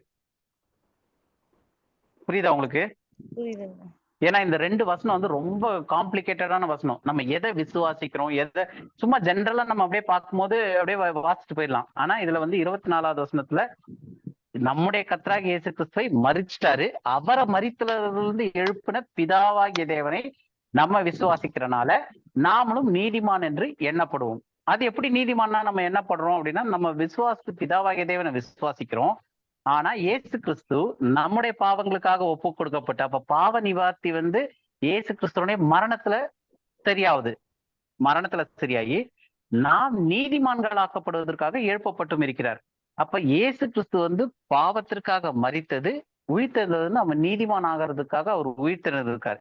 அப்ப இந்த ஒரு சத்தியத்தை நம்ம புரிந்து கொண்டு அவரை மரணத்திலிருந்து எழுப்பினவரை நம்ம விசுவாசிக்கிறனால நம்ம நீதிமானாக்கப்பட்டிருப்போம். புரியுதா? அப்ப இந்த ஒரு விசுவாசம் வந்து பெரிய விசுவாசம். இது ரொம்ப டீடைல்டானது. இந்த கிருபையின் காலத்துல நம்ம விசுவாசிக்கிறது. அங்க வந்து என்ன, அவருக்கு அப்ப இருந்த விசுவாசம் என்ன விசுவாசம் போதும், இயேசுவே ஜீவனுள்ள தேவனுடைய குமாரனாகிய கிறிஸ்து, அவர் தான் மேசியா, அவர் தான் ஆளுகை செய்ய போற ராஜா, தாவீது சிங்காசனத்துல இருந்து, இவ்வளவு விசாலே போதும், அவர்கள் மரித்தாலும் பிழைப்பார்கள்.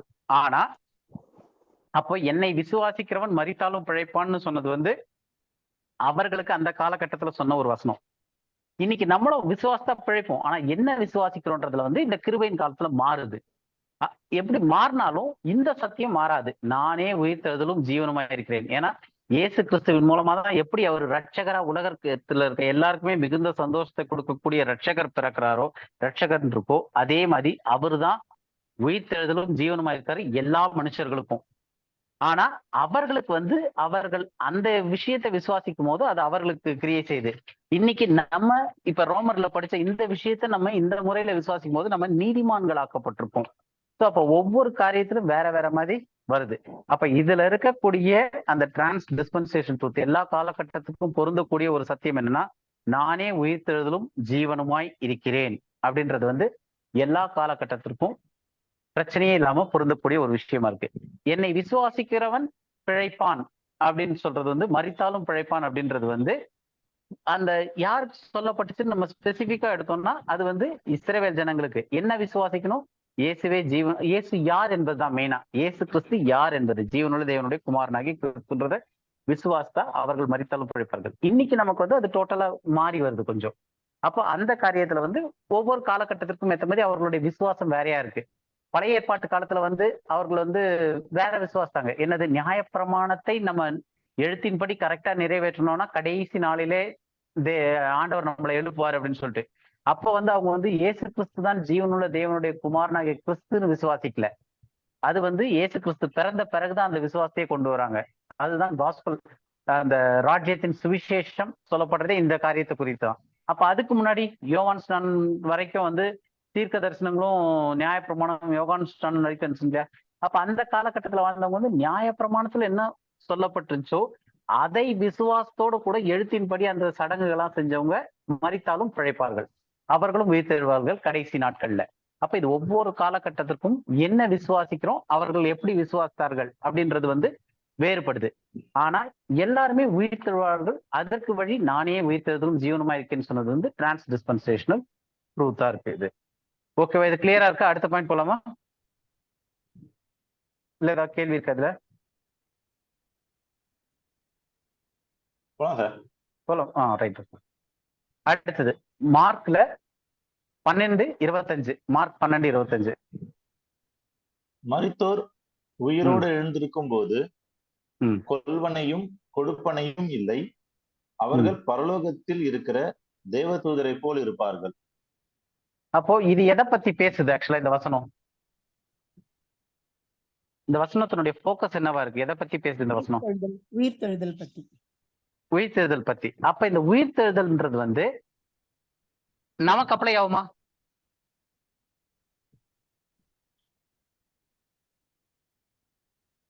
அப்ளை ஆகும் சார். ஆகும். நமக்கு அப்ளை ஆகும், ஆபிரகாம் ஈசாக்கு அப்ளை ஆகும், இனி வரப்போற ஜனங்களுக்கு அப்ளை ஆகும், உபத்திரவ காலத்துல மரிக்கிறவங்களுக்கும் அப்ளை ஆகும். அப்ப இந்த உயிர்த்தெழுதல்ன்ற ஒரு விஷயம் வந்து எல்லாருக்குமே பொருந்தக்கூடிய அப்ளை. அப்ப யாரெல்லாம் உயிர்த்தெழுவார்களோ அவர்களுக்கெல்லாம் இந்த வசனம் பொருந்தும். ஏன்னா இது வந்து சதுசேயர்கிட்ட சொல்லியிருந்தாலும் சதுசேயர் வந்து அவர்கிட்ட கேள்வி கேட்கறாங்க இயேசு கிறிஸ்து கிட்ட, அது ஒரு நக்கலா வச்சு கேட்கிறாங்க. அப்ப அவரு சொல்லக்கூடிய அந்த ஒரு உதாரணத்துல இருக்கிற சத்தியம் என்னன்னா, உயிர்த்தெழுதல்ல எப்படி இருப்பார்கள் அப்படின்றது. அப்ப இந்த இது வந்து நமக்கு அப்ளை ஆகுமானா, உயிர்த்தெழுதுறவங்களுக்கு எல்லாருக்கும் இது அப்ளை ஆகும். யாரெல்லாம் உயிர்த்தெழுவாங்க? எல்லாரும் உயிர்த்தெழுவாங்க. அப்ப அந்த உயிர்த்தெழுதல்ல பங்கு பெற போற எல்லாருக்குமே இது அப்ளை ஆகணும் போது இது வந்து ஒரு டிரான்ஸ் டிஸ்பென்சேஷனல் ட்ரூத். ஏன்னா எல்லா காலகட்டத்துல இருக்கவங்களும் என்னைக்கோ ஒரு நாள் உயிர்த்தெழ போறாங்க. அவர்கள் உயிர்த்தெழும்போது, இன்னைக்கு நான் மறித்தேன்னா எத்தனையோ டைம் கழிச்சு நான் ஒரு ஈயான்ல வந்து ஒரு காலகட்டத்துல உயிர்த்தெழ போறேன். எல்லாருமே அப்படி உயிர்த்தெழுவாங்க. அப்போ உயிர்த்தெழும் போது அவர்கள் எப்படி இருப்பாங்க அப்படின்னு சொல்லிட்டு சொல்லக்கூடிய ஒரு சத்தியமா இருக்கு. என்ன சத்தியம்? அங்க வந்து ஜெண்டர் ஃப்ரீனா ஆண் என்றும் இல்லை பெண் என்றும் இல்லை. ஏன்னா அங்க வந்து தேவதூதர்களை போல இருப்பாங்கன்னா, தேவதூதர்களை வந்து ஜெண்டர் பேஸ் பண்ணி இதெல்லாம் ஆம்பளை ஏஞ்சல்ஸ் இதெல்லாம் பொம்பளை ஏஞ்சல்ஸ்ன்னு ஆண்டவர் படைக்கல.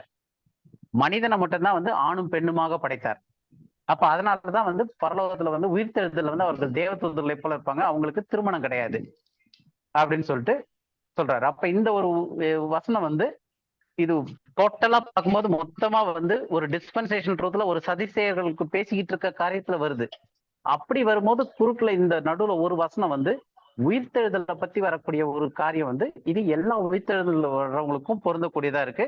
இது வந்து ஒரு டிரான்ஸ் டிஸ்பென்சேஷனல் ட்ரூத்தா இருக்கு. ஓகேவா?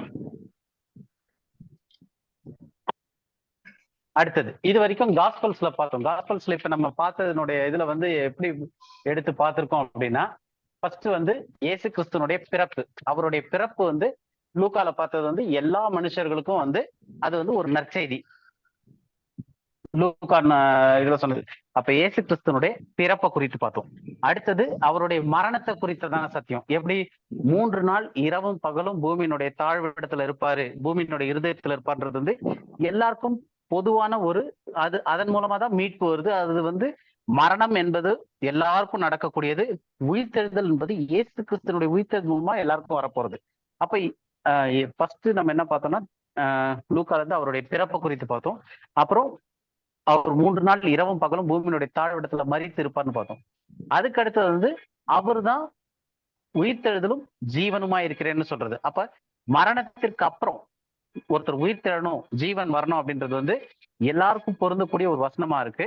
அது வந்து டிரான்ஸ் டிஸ்பென்சேஷன் ட்ரூத்ல அதை வச்சு ஒரு வசனம் பார்த்தோம். அதுக்கடுத்து உயிர்த்தெழுந்த பிறகு எப்படி இருப்பாங்க? அவர்கள் தேவதூதர்களை போல இருப்பாங்க பரலோகத்துல. அப்போ பரலோகத்துல இருக்க தேவதூதர்களை போல அவர்கள் வந்து ஜெண்டர் ஃப்ரீயா திருமணம்லாம் இல்லாம அப்படிப்பட்டதான ஒரு உயிர்த்தெழுதலோட கூடிய சரீரத்துல அவர்கள் உயிர்த்தெழுவாங்க அப்படின்னு சொல்லிட்டு பார்த்தோம். ஸோ இப்ப 4 வசனமே எதை வச்சு பார்த்திருக்கோம் அப்படின்னா, இயேசு கிறிஸ்துவோட சம்பந்தப்படுத்தி அவர் பிறப்பு, அவருடைய பாடு, மரணம், உயிர்த்தெழுதல் அதை வச்சு, அப்புறம் அவரே உயிர்த்தெழுதல் ஜீவனமா இருக்குன்றது, அப்புறம் நம்ம உயிர்த்தெழும் போது நம்ம எப்படி இருப்போம் அப்படின்றத வச்சு பார்த்தோம். இப்ப சுவிசேஷங்கள்ல இருந்து பார்த்தோம். கடைசி இது எல்லாமே ஏன் பார்த்துட்டு இருக்கோம் அப்படின்னா, ஒரு புக்குக்கு ஒரு வசனம் எடுக்கிறதுக்கான காரணம் வந்து இது வந்து நமக்கு ஒரு பேட்டர்ன், எப்படி படிக்கலாம், எப்படி பிரிக்கணும், ஒரே வசனத்துல எப்படி பிரிக்கணும், ஒரு வசனம் ஃபுல்லா வச்சு எப்படி எடுக்கிறது அப்படின்னு சொல்லிட்டு. ஏன்னா இந்த ஒரு தெளிவு வந்துச்சுன்னா நம்ம வாசிக்கும் போதே இதை வந்து நம்ம பிராக்டிஸ் பண்ணணும். இப்ப நானும் பிரதர்லாம் வந்து இவ்வளவு தூரம் இதை பாக்குறோம் அப்படின்னா, எங்களுக்கு பார்க்கும் போதே கண்ணில் பளிச்சுன்னு பிரிச்சு தெரியறதுக்கு காரணம் வந்து நம்ம படிக்கும் போது அதை ஒரு பழக்கமா கொண்டு வரணும். கடகடகடன்னு படிச்சுட்டு போயிடாம அதை ஒவ்வொரு வசனமும் நிறுத்தி இது யாருக்கு சொல்லியிருக்கு, என்ன பண்ணிருக்கு, என்ன இருக்கு இதுல அப்படின்னு நிதானமா படிக்க ஆரம்பிச்சோம்னா வேதத்துல வந்து நிறைய காரியங்கள் நமக்கு புரிய வர ஆரம்பிக்கும். ஸோ அதுக்காக தான் எப்படி படிக்கிறதுன்றதுக்காக தான் இதை ஒரு பேட்டர்ன் மாதிரி ஒவ்வொரு வசனம் ரெஃபரன்ஸ் வச்சு எடுத்துட்டு வரும். அடுத்தது இப்ப கடைசி அப்போஸ்தலர் 2 முடிச்சிட்ட பிற்பாடு we will have ஒரு சின்ன எக்ஸர்சைஸ் பண்ணுவோம். சரிங்களா? Okay brother. இப்ப இதுல கடைசியா வந்து அப்போஸ்தலர்கள்ல அப்போஸ்தலர் 2வது அதிகாரம் 31வது வசனம். அவன் கிறிஸ்துவினுடைய ஆத்துமா பாதாளத்திலே விடப்படுவதில்லை என்றும் அவருடைய மாம்சம் அழிவை காண்பதில்லை என்றும் முன்னறிந்து அவர் உயிர்த்தெழுதலை குறித்து இப்படி சொன்னான். இந்த இயேசுவை தேவன் எழுப்பினார். இதற்கு நாங்கள் எல்லாரும் சாட்சிகளாய் இருக்கிறோம். ஓகே. இப்ப இதுல வந்து டிரான்ஸ் டிஸ்பென்சேஷனல் ட்ரூத் எல்லா காலகட்டத்துக்கும் பொருந்தக்கூடியது என்னன்னா, இது பேசுறது வந்து பேதுரு பேசுறாரு. இஸ்ரவேல் ஜனங்கள் கிட்ட இஸ்ரவேல் ஜனங்களேன்னு சொல்லிதான் பேசுறாரு. சோ பேசுறதும் சிறு மந்தையை சேர்ந்த ஹெட்டா இருக்கிற பேதுரு, பேசக்கூடிய ஆடியன்ஸ் யாருக்கு அப்படின்னு சொன்னா அங்க இருக்கிற இஸ்ரவேல் ஜனங்களுக்கு, இஸ்ரவேலரேன்னு சொல்லிதான் பேச ஆரம்பிக்கிறாரு. அதை ஆரம்பிச்சுட்டு வரும்போது அவன் அப்படின்னும் போது தாவீதை குறித்து சொல்றாரு. தாவீது அவன் கிறிஸ்துவினுடைய ஆத்துமா பாதாளத்திலே விடப்படுவதில்லை என்றும், இங்க தமிழ்ல வந்து பாதாளம்னு போட்டிருக்கு. நம்ம அது அடுத்து ஸ்டடி பண்ணுவோம். ஏன்னா அது பாதாளம்னா என்ன, இப்ப நிறைய பேர் வந்து நீங்க மறிச்சீங்கன்னா நரகத்துக்கு போயிருவீங்கன்றாங்க. நரகத்துக்கு இங்கிலீஷ்ல என்னது? நரகத்துக்கு இங்கிலீஷ்ல சொல்ல முடியுமா?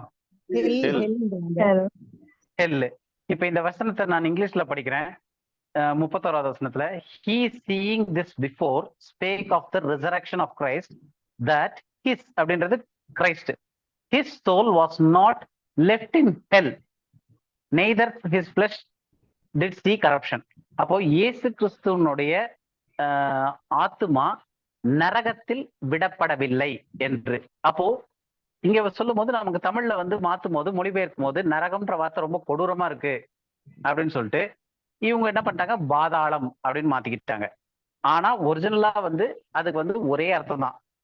எபிரேயர், கிரீக், இது நம்ம இன்னும் கொஞ்சம் ஃபியூச்சர் நாள்ல வந்து டெத்தை பத்தி எடுத்து முடிச்ச பிறகு அப்புறம் ஹெல் பத்தி வரும், அதுல புரியும் நிறைய காரியங்கள். அப்போ நம்ம பெர்ஸ்பெக்டிவ்ல ஹெல்லுன்னு சொல்லக்கூடியது வந்து அந்த எரியிற நெருப்பு, அந்த இது கிடையாது. ஏன்னா அப்படின்னா கிறிஸ்து வந்து பாதாளத்துல போய் ஊன்னு எரிஞ்சுக்கிட்டு வச்சுக்கிட்டு இல்ல, சத்தம் கொடுத்துக்கிட்டு 3 நாள். ஏன்னா அவர் 3 நாள் இரவும் பகலும் மரித்த பிறகு பூமியினுடைய தாழ்விடத்துல தான் இருக்காரு. சிலர் சொல்ற மாதிரி இல்ல அவர் மறிக்கவே இல்லை, மறிச்ச அடுத்த செகண்ட் அப்படியே தேவனுடைய பரலோகத்துல இருந்தாரு அப்படின்றது வந்து நிச்சயமா இல்லை. ஏன் அப்படின்னா அவர் தெளிவா சொல்லியிருக்காரு, நான் 3 நாள் இரவும் பகலும் பூமியினுடைய இருதயத்துல இருந்தேன்னு சொன்னாரே தவிர வசனத்துல நம்ம என்ன சொல்றோம், மறிச்ச உடனே அப்படியே அவர் பரலோகத்துக்கு போயிட்டாருன்னு. அப்படி எங்கேயுமே வசனம் இல்லை.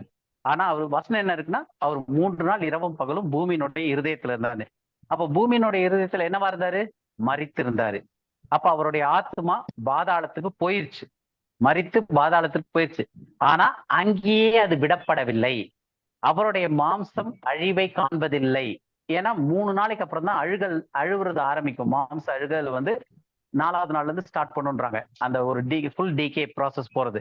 அப்ப அந்த மாம்சம் வந்து டோட்டலா அழிஞ்சும் போயிடல அப்படின்னு சொல்லிட்டு இதை முன்னறிந்து தாவீது சொல்லியிருக்கான். அவருடைய உயிர்த்தெழுதலை குறித்து இப்படி சொன்னான் அப்படின்னு சொல்லிட்டு இயேசு கிறிஸ்து உயிர்த்தெழுந்த பிறகு சீஷர்கள் பேதுரு வந்து அவர்கிட்ட சொல்றாங்க. என்ன சொல்றது, அப்ப இது சொல்லக்கூடிய ஆளும் இஸ்ரவேலர், சொல்ற ஜனங்களும் இஸ்ரவேலுக்கு சொல்லப்படுது. ஆனா அந்த சத்தியம் வந்து எல்லா காலகட்டத்திலையும் பொருந்தக்கூடிய, எல்லாருக்கும் பொருந்தக்கூடிய சத்தியமா இருக்கு. என்னது, கிறிஸ்துவனுடைய ஆத்துமா பாதாளத்திலே, அதாவது நரகத்திலேன்னு அவங்க சொல்லக்கூடிய அந்த பாதாளத்திலே விடப்படவில்லை என்றும், அவருடைய மாம்சம் அழிவை காணவில்லை அப்படின்னு முன்னறிவித்து இந்த உயிர்த்தெழுதலை குறித்து சொல்றாரு. அப்ப உயிர்த்தெழுதல் எப்ப நடந்துச்சு, அவர் சிலுவையில மறிச்ச அடுத்த செகண்ட் அவர் உயிர்த்தெழுதல. ஏன்னா அவர் பாதாளத்துல கட்டி வைக்க முடியல, அவர் அழிவை காணலன்னு சொல்லிட்டு அதுக்குதான் டைம் ஃப்ரேம் கொடுத்தாச்சு, 3 நாள் இரவும் பகலும் அப்படின்னு சொல்லிட்டு. அப்ப அந்த 3 நாள் இரவும் பகலும் முடிச்ச பிறகு இயேசு கிறிஸ்து எப்படி வெளியே வந்தாரு, இந்த இயேசுவை தேவன் எழுப்பினார். அப்ப இயேசு கிறிஸ்து மரித்த பிறகு அவரா எழுந்து வரல அப்படின்றதுக்கு ஒரு 20-30 வசனங்கள் போதுமான அளவுக்கு இருக்கு. என்ன அப்படின்னா, தேவன் தான் அவரை மரித்தோர்ல இருந்து எழுப்பினார், அந்த தேவனை நம்ம விசுவாசிக்கிறோம் அப்படின்னு சொல்லிட்டு ஏகப்பட்ட விஷயங்கள் இருக்கு. இதுல பேதுருவும் சொல்றாரு, இந்த 32வது வசனத்துல இந்த இயேசுவை தேவன் எழுப்பினார், இதற்கு நாங்கள் எல்லோரும் சாட்சிகளா இருக்கிறோம்.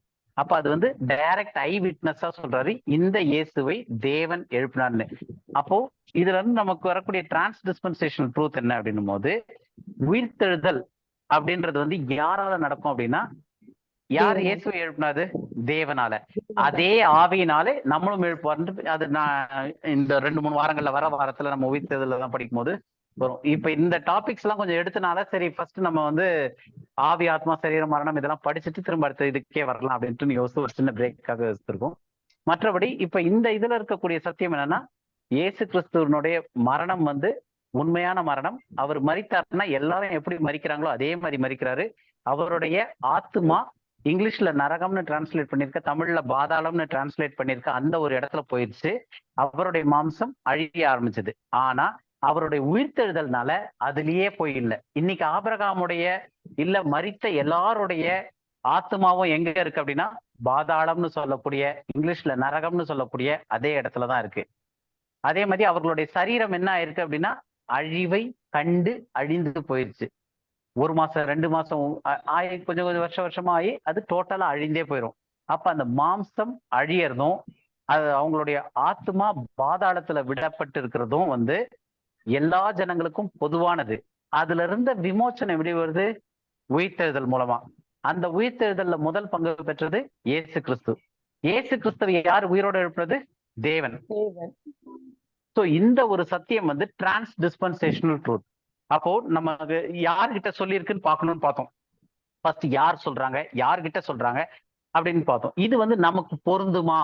ஏன்னா சொன்னதும் திருமந்தையில லீடரா இருக்கக்கூடிய பேதுரு, சொல்லப்பட்ட ஜனங்கள் இஸ்ரவேல் ஜனங்கள், யார் இயேசு சிலுவையில் அறைஞ்சாங்களோ அந்த ஜனங்கள் கிட்ட அப்போஸ்தலர் 2வது அதிகாரத்துல பேசுறாரு. அப்ப ரெண்டுமே புறஜாதிகளுக்கோ நமக்கோ சம்பந்தம் இல்லாத ஒரு காரியங்கள். அப்ப பேசுறாலும் ஒண்ணு, ஆடியன்ஸும் வேற. ஆனா கண்டென்ட் வந்து நமக்கும் இன்னைக்கு பொருந்தக்கூடியது. அப்ப இது வந்து டிரான்ஸ் டிஸ்பென்சேஷன் ட்ரூத். இந்த மாதிரி பைபிள்ல நம்ம ஒவ்வொரு காரியத்தையும் பிரிச்சு அனலைஸ் பண்ணி படிக்கணும். சோ இது வரைக்கும் கிளியரா இருக்கு இல்லையா? இதுக்கப்புறம் வந்து நம்ம என்ன பண்ணுவோம் அப்படின்னா நிருபங்கள்ல அது வந்து நம்ம இந்த ஆவி ஆத்மா சரீரத்தை முடிச்சுட்டு அதுக்கப்புறம் நம்ம நிருபங்கள்ல படிப்போம். இப்ப பிரதர் ஏதோ கொஞ்சம் இது பேசுறாரு. பிரதர் நீங்க கேரி ஆன் பண்ணுங்க பிரதர்.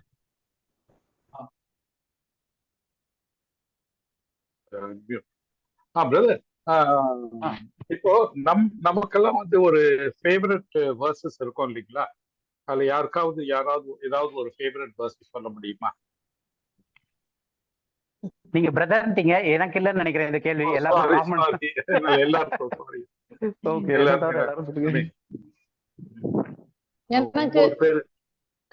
எனக்கு வந்து ஆஃப் லேட் ரொம்ப பிடிச்சமான வசனம் வந்து முதிர் வயது முழுக்க அவனை தாங்குவேன், ஏந்துவேன், அந்த வசனம் எனக்கு ரொம்ப பிடிச்சது.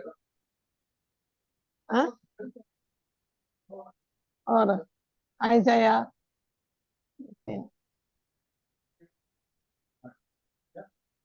I think 40 of Emmanuel.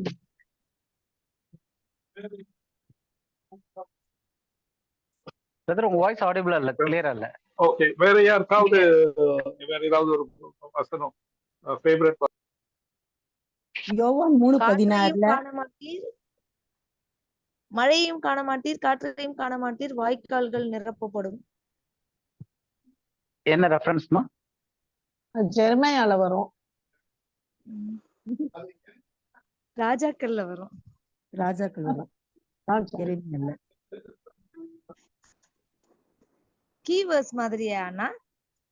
இல்ல இப்ப பிரதர் என்ன கேக்குறாருன்னா, உங்களுக்கு ரெஃபரன்ஸோட சில வசனங்கள் மனப்பாடமா, சரி இது நம்ம அதாவது உங்களுக்கு ஃபேவரட்டா இருக்கும் இல்லையா, அந்த வசனத்தை சொன்னீங்கன்னா அந்த வசனம் வந்து டிரான்ஸ் டிஸ்பென்சேஷன்ல வருதா இல்ல டிஸ்பென்சேஷன்ல வருதான்னு பிரிக்கலாம் அப்படின்னு சொல்லிட்டு ஒரு ஒர்க் அவுட் கேக்குறாங்கன்னு நினைக்கிறேன் நான். I think so.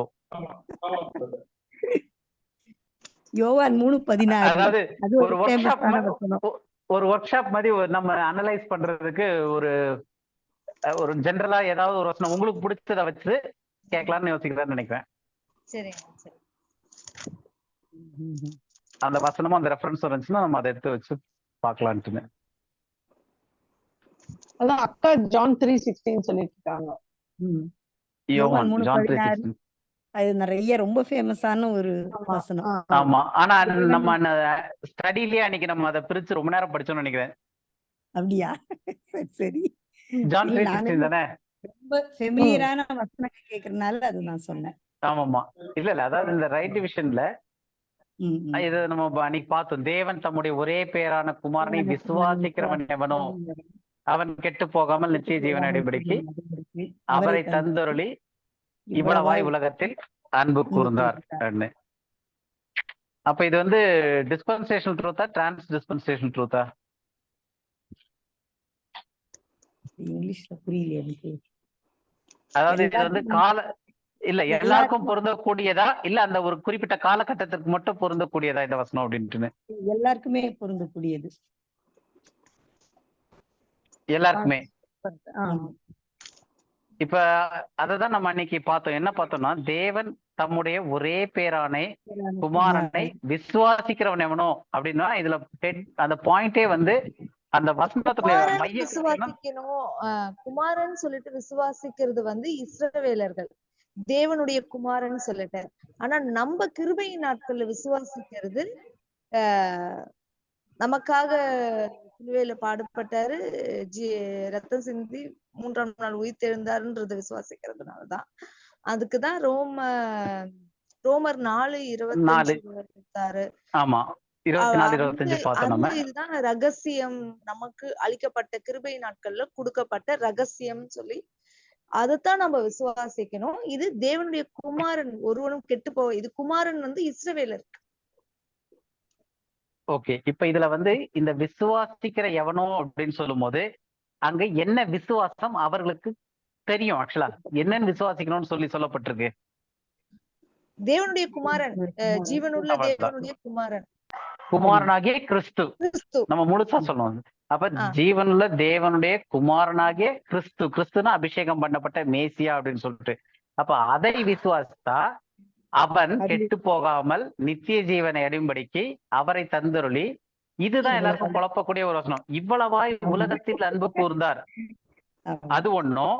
அப்புறம் தேவன் தம்முடைய ஒரே பேரான குமாரனை விசுவாசிக்கிறவன் எவனோ, அந்த விசுவாசிக்கிறவன் வரைக்கும் பிரச்சனை இருக்காது. அந்த எவனோ அப்படின்ற வார்த்தையும் இவ்வளவாய் உலகத்தில் அன்பு கூர்ந்தாரும் அதுதான் ரெண்டும் குழப்பக்கூடிய. அப்ப எவனோ அப்படின்னும் போது யாரா இல்ல இஸ்ரவேல்னு இல்ல, யாரா இருந்தாலும். ஏன்னா அந்த டைம்ல வந்து தேவன் வந்து புறஜாதிகள் கிட்ட போனாரா அப்படின்னு சொல்லி நம்ம நிறைய வாரம் பார்த்துட்டோம். அவர் இயேசு கிறிஸ்து புறஜாதிகள் கிட்ட போகல. ஏன்னா அதுக்கு கன்ஃபர்மேஷனே வந்து பேதுரு 10வது அதிகாரத்துல கொர்நேலியை விட்டு போக சொன்னப்ப அலறாரு, போக மாட்டேன்ட்டுன்னு. அதனால இயேசு கிறிஸ்து எங்கேயுமே புறஜாதி கிட்ட போலன்னு தெரியும். ஆனா அப்போஸ்தலர் 2வது அதிகாரத்துல எடுத்து பார்த்தோம் அப்படின்னா, யூத மார்க்க வருது. உனக்கு வீட்டுல வேலைக்கு வர்றவங்க கூட விருத்த சேதனம் செஞ்சிருக்கணும். ஆனா உன் வீட்லயே பிறந்தவன் விருத்த சேதனம் செய்யலனாலும் அவன் வந்து அறுப்புண்டு போவான் இருக்கு. அப்ப அவர்களுக்கு வந்து விருத்த சேதனம் செஞ்சு இந்த பிரமாணங்களை கடைபிடிக்கிறது வந்து முக்கியமானது. அப்ப வேலைக்காரன் வேற யாராவது இருக்கலாம், ஆனா அவன் உன் வீட்டுல இருக்கணும், உனக்கு வேலை செய்யணும்னா அவன் விருத்த சேதனம் செஞ்சிருக்கணும். அதே மாதிரி மோசே கிட்ட எகிப்துல இருந்து வெளியே வரும்போது இஸ்ரவேல் குடும்பத்தார் அல்லாத சிலர்லாம் வராங்க. வந்த உடனே இவங்களை என்ன பண்றது, விரட்டி விட்டுருவாங்க. வேணாம் அவங்களும் வரட்டும். ஆனா எப்படி வரணும்? விருத்த சேதனம் செய்து நீங்க என்ன பண்றீங்களோ அதே பண்ணா உங்களுக்கும் அவங்களுக்கும் வேற வித்தியாசமே கிடையாது. ஏன்னா அவங்களும் விருத்த சேதனம் செஞ்சாங்க, நீங்களும் விருத்த சேதனம் செய்வீங்க. அவங்களும் பிரமாணத்தை கடைபிடிக்கிறாங்க, நீங்களும் பிரமாணத்தை கடைபிடிக்கணும். ஒரே விஷயம் என்ன, நீங்க 12 கோத்திரத்துல வருவீங்க, ரத்த சம்மதத்தோட இருப்பீங்க. ஆபிரகாமுக்கு அவங்க அந்த 12 கோத்திரத்துல இருக்க மாட்டாங்க. அப்போ அவங்களுக்கு எல்லாம் என்ன பேர் கொடுக்கப்பட்டுருச்சு பைபிள்ல அப்படின்னு பார்த்தோம்னா, பழைய ஏற்பாட்டுல இருந்தே யூத மார்க்க தமைந்தவர்கள். அப்ப அவங்களுக்கு வந்து யூத மார்க்க தமைந்தவர்கள்ன்றது வந்து யாரா வேணா இருக்கலாம். அதுதான் அந்த எவனோ. அப்ப அவன் வந்து எவனா வேணா இருக்கலாம் புறஜாதியில. அவன் வந்து இயேசு கிறிஸ்து தான் ஜீவனுள்ள தேவனுடைய குமாரனாகிய கிறிஸ்துன்னு விசுவாசான்னா அவன் யூத மார்க்கத்தை ஏற்றுக்கொள்வான் உள்ள. அப்ப இவங்களுக்குள்ள வரும்போது சீஷர்கள் ஓகே உள்ள வந்தவொடனே அவங்களுடைய முதல் இது என்னது, விருத்த சேதனம் செய்யணும், நியாய பிரமாணத்தை கடைபிடிக்கணும். ஏன்னா இதெல்லாம் இல்லாத ஒரு சத்தியம் வந்து இன்னும் அவங்களுக்கு வெளிப்படுத்தப்படவே இல்லை. இயேசு கிறிஸ்துவே நியாய பிரமாணத்தின்படி 8ஆம் நாள் விருத்தம் செஞ்சு ஒரு குஷ்டரோகியை சரி பண்ண உடனே நீ போய் உன்னை ஆசாரியனுக்கு காட்டிட்டு வான்றாரு. அப்ப எல்லாமே முறைமைப்படி செய்யுது. அந்த முறைமைப்படி எவனா இருந்தாலும் சரி, நீ விசுவாசியா உள்ளவா. அப்ப நீ உள்ள வரணும்னா என்ன முறை, விருத்த சேதனம் பண்ணணும், நியாய பிரமாணத்தை கடைபிடிக்கணும். இதெல்லாம் செஞ்சு நீ வந்தீனா அவன், அது எவனா வேணா இருக்கலாம், 12 கோத்திரத்துல இல்லாதவன் கூட இருக்கலாம், உள்ள வரும்போது அவன் யூத மார்க்க தமைந்தவனா வந்து அவன் கெட்டு போகாமல் நித்திய ஜீவனை அடையும்படிக்கு இவ்வளவா உலகத்தில் அன்பு கூர்ந்தார் போது உலக ஜனங்கள் எல்லாரையும் தான் அன்பு கூர்ந்திருக்கிறவரு. ஆனா யாரெல்லாம் வருவாங்களோ அந்த, எனக்கு இப்ப ராஜ்யத்திற்குள்ள போறதுக்கான சுவிசேஷம் தான் இது. அப்ப ராஜ்யத்துக்குள்ள போகும்போது வெறும் இஸ்ரவேல் மட்டும் போறது கிடையாது. ராஜ்யத்துக்குள்ள ஏசாயால கடைசியில பார்த்தோம், ஏகப்பட்ட புறஜாதியார்கள் இஸ்ரவேலை விசுவாசித்து அவர்களுடைய ட்ரெஸ்ஸை புடிச்சுக்கிட்டே உள்ள போவாங்கன்னு இருக்கு. அந்த மாதிரி அப்போ அவர்களுக்கு எல்லாருக்குமே வந்து 1000 வருஷ சாட்சியில இடம் உண்டு. அவர்கள்லாம் எப்படி வராங்க, எவனா இருந்தாலும் தேவன் உலகத்தில் அன்பு கூர்ந்து இந்த சுவிசேஷத்தை செய்யும்படி கட்டளையிட்டு இருக்காரு. அப்ப இது எல்லாமே சத்தியமான வசனம் தான். ஆனா அந்த காலகட்டத்துல இன்னைக்கு வந்து அந்த எவனோ அப்படின்றது வந்து இன்னைக்கும் இருக்கு, யார் வேணா வரலாம். ஆனா இன்னைக்கு வந்து யூத மார்க்கத்தை அமைந்தவர்களால கிறிஸ்துவனுடைய சரீரமா கிருபையின் மூலமா வராங்க. விருத்த சேதனம் தேவையில்லை, ஒண்ணுமே தேவையில்லாம. அதனால இந்த வசனம் வந்து அந்த குறிப்பிட்ட காலகட்டத்துல அவர்களுக்கு சொல்லப்பட்ட அந்த வசனம், அவர்கள் விசுவாசிக்கும்படியா சொல்லப்பட்ட சத்தியமும் வேற. அதுதான் அந்த டிஸ்பென்சேஷன்ல உள்ள ஒரு வித்தியாசம். வேற யாராவது ஒருத்தங்க ஐயோ கண்மணி சொன்னாங்களே ஒரு வசனம், வசதி சொன்னாங்க ஒரு வசனம், கண்மணி சொன்ன வசனம் எனக்கு என்ன டவுட்னா, நோவாக்கு கர்த்தரின் கண்களில் கிருபை கிடைத்ததுன்னு சொல்லியிருக்காங்க. நோவாக்கு அந்த கிருபையும் நம்ம இப்ப இருக்கிற கிருபை நாட்கள்ல இருக்கிறதும் ஒரே விதமான இதுதானா, இல்ல அவங்களுக்கு? ஓகே, புரியுது. இப்ப கிருபைன்றது வந்து தேவன் ஆதி முதலாய் மனிதனுக்கு என்ன செஞ்சுட்டு வராரோ அது எல்லாமே வந்து அவருடைய கண்கள்ல தயவும் கிருபையும் கிடைக்கிறதுதான். அப்போ எல்லா காலகட்டத்திலும் கிருபை என்பது இல்லாமல் தேவனை நம்ம கிட்டையே போக முடியாது. ஏன்னா மனுஷன் ஆரம்பத்திலே பாவத்துல இருக்கிறான். எல்லாமே நம்ம ஒரு காரியம் வருது அப்படின்னா தேவனுடைய கிருபை தான். அதெல்லாம் ஒவ்வொரு காலகட்டத்திலையும் கிருபை வருது. எப்படி இப்ப வந்து இன்னைக்கு இருக்கிற ஆவியும் அன்னைக்கு இருக்கிற ஆவியும் ஒன்னா அப்படின்னு கேட்டா, அன்னைக்கு வந்து சவுல் மீது பரிசுத்தாவி வந்துச்சு, அப்புறம் தாவீது மீது வரும், சிம்சோன் மீது பரிசுத்தாவி வரும், வந்து அவங்க பலத்த காரியங்கள் செய்வாங்க. அதுக்கப்புறம் பரிசுத்தாவின்னு அந்த வேலை முடிஞ்சோடனே அவங்கள விட்டு போயிடும் அந்த பரிசுத்தாவி. அப்ப அந்த வல்லமை அவங்களுக்கு குறைஞ்சிரும், நார்மலா இருப்பாங்க. திரும்ப அந்த ஏதாவது ஒரு காரியம் வரும்போது அந்த ஆவி நிரப்பப்படுது, அவங்க ஏதாவது செய்யறாங்க. அந்த மாதிரி இன்னைக்கு நடக்குதா அப்படின்னு கேட்டா கிடையாது. அப்ப இன்னைக்கு வந்து நம்மளோடயே இருந்து மீட்கப்படும் நாள் வரைக்கும் முத்திரிக்கப்பட்டிருக்கோம் இருக்கு பரிசுத்த ஆவியினாலே. அப்ப அந்த ஆவி வந்து இன்னைக்கு போயிட்டு போயிட்டு வர்ற ஆவியா இல்ல. அப்ப இதுவும் அதுவும் ஒன்னா வேறையான்னு கேட்டா, அந்த ஆவின்னு சொல்ல போனா ஒண்ணு, அதனுடைய செயல்பாட்டின் முறை வேறையா இருக்கு. அப்ப இந்த கிருபையின் காலம்ன்றது என்ன அப்படின்னா, இது வந்து ஒரு டிஸ்பென்சேஷனா சொல்லப்படுது. இப்ப நோவாக்கு சொல்லப்படும் போது அப்ப வந்து நியாயப்பிரமாணம் எதுவுமே கொடுக்கப்படல. அவங்க வந்து மனசாட்சியின்படி வாழ்ந்தாங்க. தேவன் ஒரு சில இன்ஸ்ட்ரக்ஷன் கொடுத்திருந்தாரு. ஆனா இஸ்ரவேல் ஜனங்கள்னு தனியா பிரிக்கப்பட்ட பிறகு அவங்களுக்கு நியாயப்பிரமாணத்தை கொடுக்குறாரு, கட்டளைகளை கொடுக்குறாரு, முக்கியமா உடன்படிக்கையை கொடுக்குறாரு. நீ இதை செய்தீன்னா நான் இதை உனக்கு செய்வேன், நீ இதை செய்யலைன்னா நான் உன்னை அடி நடிப்பேன் அப்படின்னு சொல்லிட்டு அவங்களுக்கு வந்து ஒரு உடன்படிக்கையினுடைய கட்டளையை தராரு. அப்ப அவங்க வந்து உடன்படிக்கையில இருந்து ஒவ்வொரு காரியத்தை செய்தால் இது நடக்கு, செய்தால் இது நடக்குன்னு வருது. ஆனா இன்னைக்கு கிருபையை வந்து நம்ம இண்டிவிஜுவல் கிருபையை பத்தி பேசல. அது வந்து எல்லா காலத்திலும் தனி நபர்களுக்கு ஒரு கிருபை இருக்கு. அது கிருபை இல்லாம தேவன் இது பண்ணவே முடியாது. தேவன் கிருபையில தான் டீல் பண்றார் ஜனங்களோட பண்ணும்போது. ஆனா இந்த ஒரு குறிப்பிட்ட காலத்துக்கு ஏன் நம்ம அப்படி சொல்றோம்னா, இந்த டிஸ்பென்சேஷனே கிருபையின் காலம்னு சொல்றதுக்கான காரணம், நியாயப்பிரமாணத்தை அவர் இன்னைக்கு அப்ளை பண்ணல. நியாயப்பிரமாணத்தை சிலுவையில முடிச்சிட்டாரு. உடன்படிக்கையிலையும் நம்ம இல்ல, இதை செய்தால் உனக்கு இந்த ஆசீர்வாதத்தை தருவன்ட்டு செய்யல.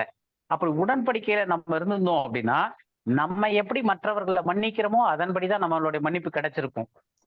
ஏன்னா அது உடன்படிக்கையில வரக்கூடியது. ஆனா நமக்கு இன்னைக்கு கிருபையின் காலம் சொல்றது என்னன்னா, அந்த மாதிரியான முறைமையில தேவன் செயல்படாம மொத்தமாவே வந்து நான் உன்னை மன்னிச்சிடுறேன், நீ மற்றவங்களுக்கு மன்னி அப்படின்னும் போது இந்த ஜென்ரலாவே எல்லாமே வந்து இதை செய்தால் அந்த ஒரு பேட்டர்ன்ல தேவன் டீல் பண்ணல. அப்ப தேவன் வந்து இந்த கிருபையின் காலம்னு சொல்றது வந்து இந்த டைம் பீரியட்ல எல்லாருக்குமே உலகத்தவருடைய பாவங்களை எண்ணாமல் அவர்களை ஒப்புரவாக்கி அப்படின்றாரு. அப்ப இது வந்து எல்லாருக்குமே டிஸ்பென்ஸ் பண்ணப்பட்டிருக்க ஒரு டைம் பீரியட். அப்ப இண்டிவிஜுவலா ஒவ்வொருத்தருக்கும் கிருபைன்றது அந்த காலத்துல இந்த நோவாவுக்கு கிருபை கிடைச்சிருக்கு, ஆபிரகாம் கிருபை கிடைச்சிருக்கு, ஒவ்வொருத்தருக்கும் தனித்தனி நபர்களுக்கு கிருபை கிடைச்சிருக்கு, இன்னைக்கும் தனித்தனி நபர்களுக்கு கிருபை கிடைக்குது. ஆனா அந்த கிருபை கிடைத்ததை அவங்க எப்படி யூஸ் பண்றாங்கன்னா, உடன்படிக்கைக்கு உட்பட்டு, நியாயப்பிரமாணத்திற்கு உட்பட்டு. அந்த மாதிரி இன்னைக்கு நம்ம எதை வச்சு யூஸ் பண்றோம்னா கிருபைக்கு உட்பட்டு. அதனால நியாயப்பிரமாணம் இம்ப்ளை ஆகாது. அது ஒரு டிஸ்பென்சேஷனாவே கொடுக்குறாரு எல்லா மக்களுக்கும் இந்த கிருபைக்குள்ள வர்றதுக்கு. புரியுதா உங்களுக்கு?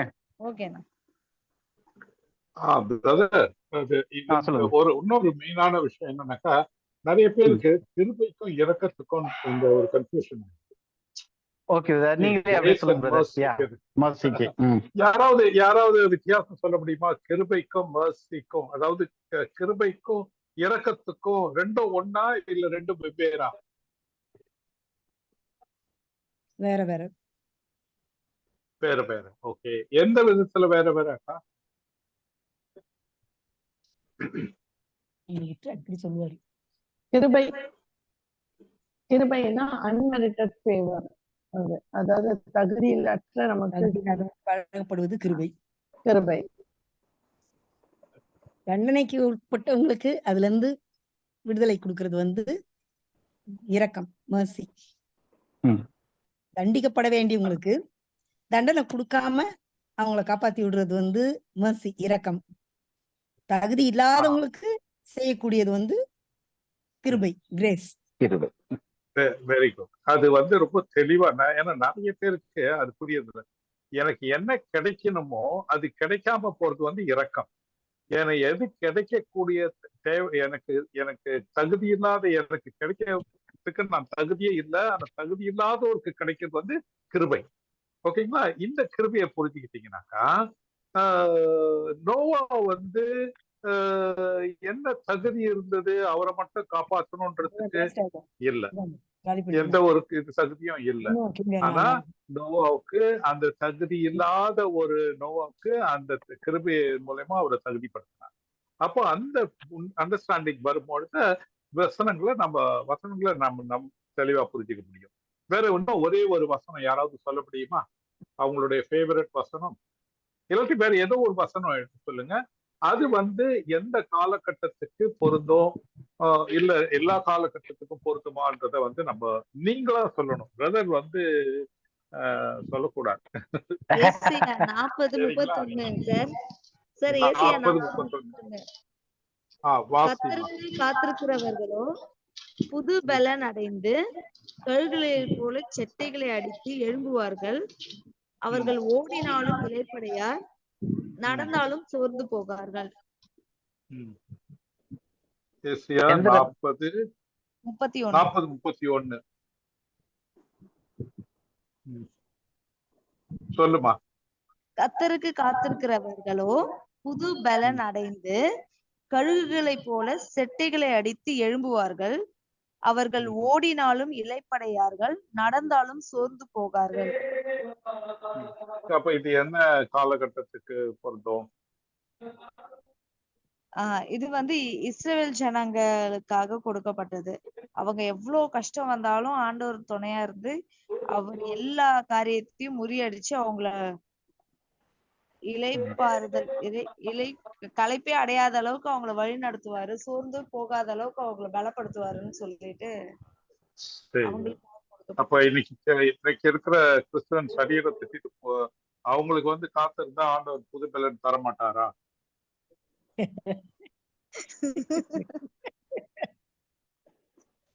எனக்கு தெரியல, அதனாலதான் நான் கத்துக்க பாக்குறேன்.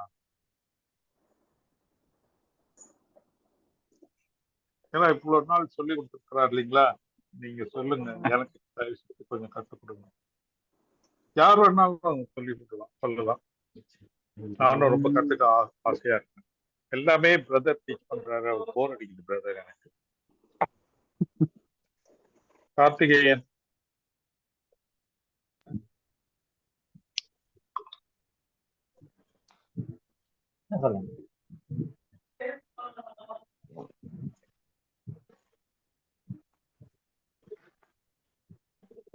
சார் क्वेश्चन கொஞ்சம் ரிப்பீட் பண்ணுங்க. 40:31 வாசி ராஜா. ஏசாயா 40:31. கர்த்தருக்கு காத்திருக்கிறவர்களோ புது பலனை அடைந்து, காத்திருக்கிறவர்களோ அப்படின்னா கர்த்தருக்கு காத்திருக்கிறவர்கள் புது பலன் அடைந்து கழுகுகளை போல சட்டைகளை அடித்து எழும்புவார்கள். அவர்கள் ஓடினாலும் இளைப்படையார்கள், நடந்தாலும் சோர்ந்து போக மாட்டார்கள். அது வந்து இது வந்து நம்ம ஃபர்ஸ்ட் என்ன பார்த்துக்கலாம், இது பிசிக்கலை பத்தி சொல்றாரா இல்லாட்டி ஸ்பிரிச்சுவல சொல்றாரா அப்படின்னு அது தெளிவுபடுத்திக்கலாம். அப்ப அந்த வசனம் வந்து நமக்கு தெளிவு வரும். இது எந்த காலகட்டத்துக்கு ஆனது?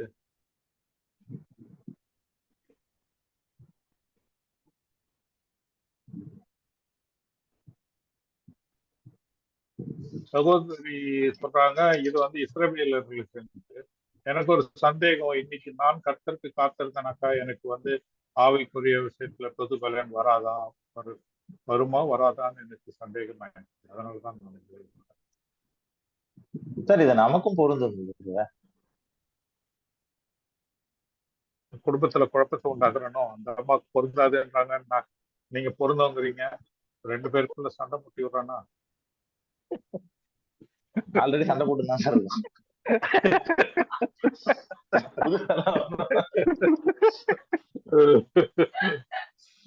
ஓகே. அக்கா நீங்க என்ன சொல்றீங்க?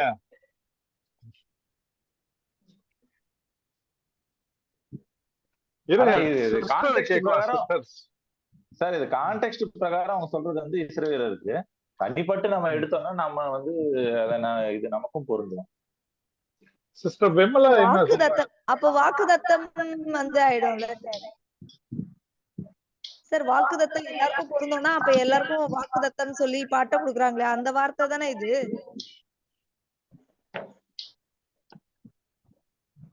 வாக்குதத்த அட்டையில வர வசனம், அது அட்டையில கொடுக்கிற வசனம். அதனால இது வந்து டிரான்ஸ்டிஸ்பென்சேஷன் நான் ஒத்துக்க மாட்டேன். அவங்க குடுக்கலன்னாக்க ஒருவேளை நான் ஒத்துக்கிட்டாலும் ஒத்துக்குவேன் அப்படின்றீங்களா?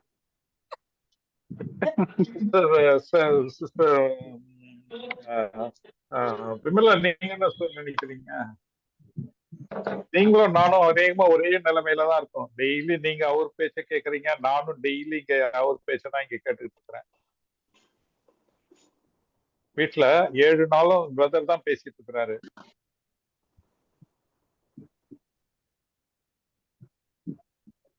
எங்க வீட்லயும் இருக்காங்களா சிஸ்டர் விமலா? பிரதர் பிரதர் இருக்காங்க. அவங்களுக்கு உள்ள அட்மிட் பண்றதுக்கு கொஞ்ச நேரம் யோசிச்சு இப்ப தடவிட்டு இருக்காங்க. சொல்லுங்கம்மா.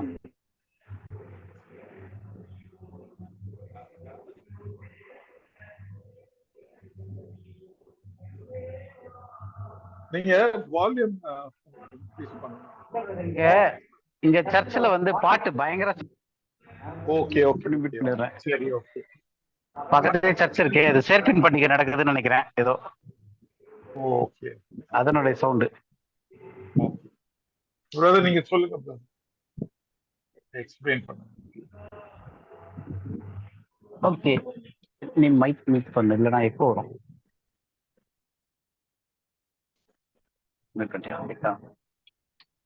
ஸோ இப்போ இந்த இதில் நம்ம பார்த்தோம் அப்படின்னா, கர்த்தருக்கு காத்திருக்கிறவர்களோ புது பலன் அடைந்து கழுகை போல சட்டைகளை அடித்து எழும்புவார்கள். அவர்கள் ஓடினாலும் இளைப்படையார்கள், நடந்தாலும் சோர்ந்து போவார்கள். இது வந்து கண்மணி சொன்ன மாதிரி வாக்குத்தத்த வசனம் ஆச்சுன்னா சூப்பரா இருக்கும். ஏன்னா எல்லாருக்குமே அது வந்து ஒரு என்கரேஜிங்கான வசனம். அப்ப இந்த என்கரேஜிங்கான வசனம் வந்து நமக்கு இன்னைக்கு பொருந்துமா பொருந்தாதா அப்படின்றதான் இப்ப பிரதர் வந்து அனலைஸ் பண்ணலாம்னு சொல்லி கேட்டாங்க. என்னை பொறுத்த வரைக்கும் இது என்னுடைய பாயிண்ட் ஆஃப் வியூல நான் பைபிள் படிக்கிறதா இருந்துச்சுன்னா, இந்த வசனம் எனக்கு வரும்போது ஃபர்ஸ்ட் இதுல வந்து 2 விஷயமா பார்ப்போம். ஒண்ணு வந்து கான்டெக்ஸ்டுவல் விஷயம். அப்ப இது ஃபர்ஸ்ட் நம்ம பார்க்கும்போது இதுக்கான ஆவிக்குரிய அர்த்தம் இந்த இதெல்லாம் போறதை விட வசனத்துல அது என்ன சொல்லுது, யாருக்காக எழுதப்பட்டிருக்குன்றது தான் வந்து ஒரு நல்ல பைபிள் ஸ்டடி பண்ணக்கூடிய ஒரு ஸ்டூடெண்ட் படிக்கணும்ன்ற மெத்தட்ல படிக்கும் போது இது யாருக்காக சொல்லப்பட்டுச்சு அப்படின்னு சொல்லிட்டு அந்த கான்டெக்ட் படிக்கும் போது இது வந்து இஸ்ரவேல் ஜனங்களுக்கு அந்த சுவிசேஷத்தை எடுத்துட்டு போகும்போது சீயோன் மலையின் மேல எப்படி இருக்கு அப்படின்னு சொல்லிட்டு அந்த இதெல்லாம் சொல்லிட்டு வர்றாரு. அப்ப அவர்கள் வந்து சுவிசேஷத்தை அளிக்கும் போது எப்படி இருக்கும் என்ன ஏதுன்னு அந்த கான்டெக்ட்ல அவரு சொல்லிட்டு வர்றாரு. அப்ப அந்த காரியத்துல சொல்லும் போது இத வந்து அந்த ஜனங்களுக்கு அப்ப சொல்றாரு, கர்த்தருக்கு காத்திருக்கிறவர்களுக்கோ புது பலன் அடைந்துட்டுன்னு இந்த விஷயத்த. அப்ப இது வந்து கான்டெக்ஸ்டுவல் எல்லாமே பார்த்தா இஸ்ரவேல் ஜனங்களுக்கு அதுவும் குறிப்பிட்ட அந்த ஒரு காரியத்திற்காக சொல்லப்பட்ட ஒரு காரியமா இருக்கு. இது வந்து வாக்குத்தத்த ஆட்டம் மாதிரி பிரிச்சு நம்ம இன்னைக்கு எடுத்துட்டு நான் காத்திருந்த புது பலன் அடைய போறேன் அப்படின்னும் போது அது வந்து டாக்டரினலா பொருந்தாது. ஒண்ணு. 2வது, இப்ப நான் வந்து ரொம்ப பலவீனமா இருக்கேன் எமோஷனலி. நான் வந்து பெரிய டாக்டரின் டீச்சிங்லாம் போகல, எமோஷனலி பலவீனமா இருக்கிறேன். ஏன்னா எல்லா மனுஷருக்கும் பிளஸ் அண்ட் மைனஸ் வரும் லைஃப்ல. இன்னைக்கு நம்மளே வந்து நல்லா பைபிள் ஸ்டடி பண்ணிட்டு இருக்கோம், எல்லாம் கொஞ்சம் இது பண்ணிட்டு இருக்கோம் அப்படின்னா கொஞ்சம் ஆவியில நல்லா என்கரேஜா இருக்க மாதிரி இருக்கும். இல்ல ஏதாவது ஒரு பிரச்சனைகள் வருது அப்படின்னா ரொம்ப சோர்ந்து இருக்கிற மாதிரி இருக்கும்.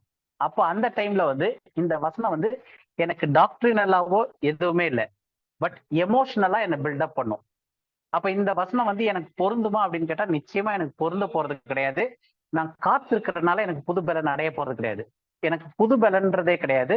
நான் வந்து புது சிருஷ்டியா தேவனால் சிருஷ்டிக்கப்பட்டிருக்கேன், தேவனுடைய சாயல்ல.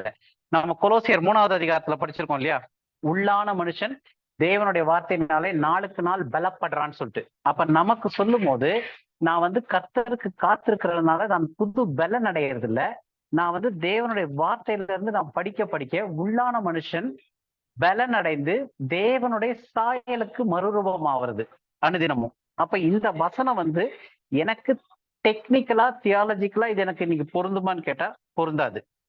ஏன்? நான் வந்து காத்திருந்து புது பலன் அடைய போறதில்ல, ஏற்கனவே எனக்கு பலன் இருக்கு. ஆனா எனக்கு அந்த பலன் கிடைத்ததான அறிவு தான் இல்ல, இந்த நாலேஜ் ஆஃப் காட். நம்ம நாலேஜை பத்தி நிறைய படிச்சிருக்கோம். அப்போ தேவன் வந்து என்னை புது சிருஷ்டியாய் உண்டாக்கி இருக்கிறாரு அப்படின்ற அறிவு எனக்கு வேணும். தேவன் வந்து அவருடைய சாயல்ல என்னை உண்டாக்கிட்டாரு அப்படின்ற அறிவு வேணும். அப்ப அது எங்க இருந்து கிடைக்கும்னா வேத வசனத்துல இருந்து கிடைக்கும். அதை ரைட் டிவைட் பண்ணி படிக்கணும் அப்படின்லாம் நம்ம ஏற்கனவே பார்த்திருக்கோம். அப்போ அந்த காரியத்துல இருந்து நான் அந்த பெர்ஸ்பெக்டிவ்ல பார்க்கும்போது எனக்கு வந்து பலன் எல்லாமே இருக்கு. நான் காத்திருக்கணும்ன்ற அவசியம் கிடையாது. ஆனா நான் வேதத்தை வாசித்து அந்த எனக்கு ஞானம் கிடைச்சதுன்னா நான் அதுக்கேற்ற அதான் நான் இந்த உதாரணம் கூட முன்னாடி சொல்லியிருப்பேன். அதாவது நம்மள வந்து ஆண்டவர் வந்து ராஜாவா ஆக்கிட்டாரு. ஆனா என்னைக்கு நான் ராஜான்றதை உணர்றனோ அந்த உணர்வு இல்லாத வரைக்கும் நான் வந்து பழைய பிச்சைக்கார மீதே தான் போய்கிட்டு இருப்பேன். அப்ப நான் வந்து காத்திருந்து எனக்கு புதுசா கொஞ்சம் பலன் தர போறது இல்லை. நான் இயற்கையிலேயே என்னைக்கு நான் ரட்சிக்கப்படுறேனோ அன்னைக்கு தேவன் என்ன வந்து நீ வந்து ராஜா அப்படின்னு பண்ணிட்டார் அப்படின்னா அந்த அறிவு எனக்கு வர்ற வரைக்கும் நான் ராஜா மாதிரியே இருக்க மாட்டேன். நான் என்னுடைய பழைய வாழ்க்கை மாதிரி தான் இருப்பேன். அப்ப அந்த அறிவு என்னைக்கு வருதோ அன்னைக்கு நம்ம ஏற்கனவே ராஜா ஆயிட்டம் போல அப்படின்னு சொல்லிட்டு அதன்படி நடக்க ஆரம்பிப்பேன். எனக்கு அன்னைக்கு புது பலன் வரப்போறதுல எனக்கு அறிவு தான் தேவைப்படுது.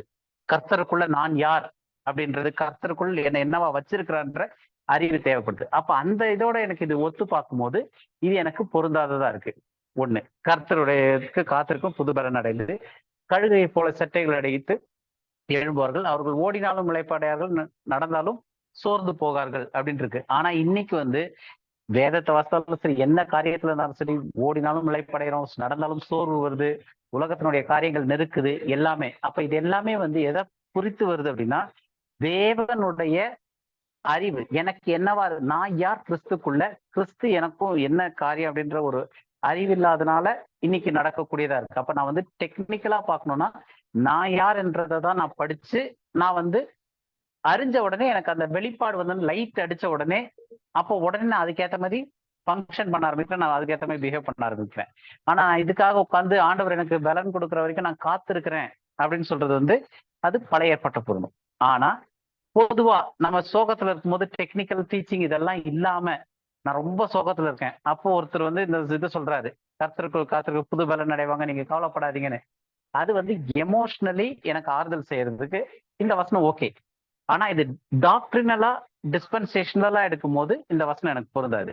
ஆனா என்னை ஆற்றுவதற்கும் தேற்றுவதற்கும் எமோஷனலி என்னை வந்து ஒரு பேலன்ஸ் பண்றதுக்கு எந்த வசனத்தை வேணா எடுத்து சொல்றாங்க. ஆனா அதனுடைய புரிதல் வந்து சொல்லும் போது அவர்களும் தப்பான இடத்துல தப்பா கோட் பண்றாங்க, புரிஞ்சுக்கிறவங்களும் அவங்களுடைய, ஏன்னா இப்ப எல்லாருமே வந்து வேதத்துல தெளிவான ஒரு காரியத்துல இன்னும் புரிதல்ல யாருமே வரல. அப்போ அவரவர் ஸ்டேஜுக்கு ஏத்த மாதிரி இப்ப இன்னைக்கு எனக்கு இந்த வசனத்தை சொன்னாங்கன்னா எனக்கு பெரிய ஒரு எமோஷனலி நான் வந்து பலன் அடைய மாட்டேன். ஏன் அப்படின்னா எனக்கு நல்ல வெளிப்படையா தெரியுது இது வந்து அவர்களுக்கு அந்த காலகட்டத்துல சொல்லப்பட்டது. இன்னைக்கு நான் அந்த ஜனமும் கிடையாது, தேவன் அப்படி டீல் பண்ணவும் இல்லை என்ன. அப்ப இன்னைக்கு என்ன அப்படின்றது தான் எனக்கு சொல்லும் போது எனக்கு வந்து உலக தோற்றத்துக்கு முன்பதாகவே உங்களை தெரிந்து கொண்டேன் அப்படின்றாரு கிறிஸ்துவுக்குள்ளாக நிக்கிறதுக்கு. அப்ப நான் பிறக்கிறதுக்கே முன்னாடி என்ன ஆண்டவர் வந்து அவருக்கு முன்பாக அன்பில் நிற்கிறதுக்கு தெரிந்து கொண்டார் அப்படின்னு சொல்லும் போது, என்னை மரித்திருந்து என்ன உயிர்ப்பித்தார் சொல்லும் போது அது வந்து என்ன தேற்றும். அதுதான் எனக்கு வந்து அந்த ஞானத்தை கொடுக்குது. நான் யார் என்பது, நான் எப்ப செலக்ட் பண்ணப்பட்டிருக்கேன், ஆண்டவர் என்ன என்னவா வச்சிருக்கிறார், நான் என்னவா இருக்கிறேன் அப்படின்னு சொல்லிட்டு. அப்ப அந்த விஷயங்கள் வந்து எனக்கு பொருந்தும் போது இந்த விஷயங்கள் வந்து எனக்கு இது பொருந்தாது அப்படின்றது தெரியுது. அப்ப இது வந்து இந்த பர்டிகுலர் வசனம் வந்து டிஸ்பென்சேஷனலா நம்ம படிக்கும் போது, இந்த ரைட் டிவிஷன்ல படிக்கும் போது இது வந்து டிரான்ஸ் டிஸ்பென்சேஷனல் வசனம் கிடையாது, இது வந்து வெறும் டிஸ்பென்சேஷனல் வசனம். அந்த காலகட்டத்துக்கு அந்த மக்களுக்கு சொல்லப்பட்டது. இன்னைக்கு வந்து இது அப்ளை ஆகாது.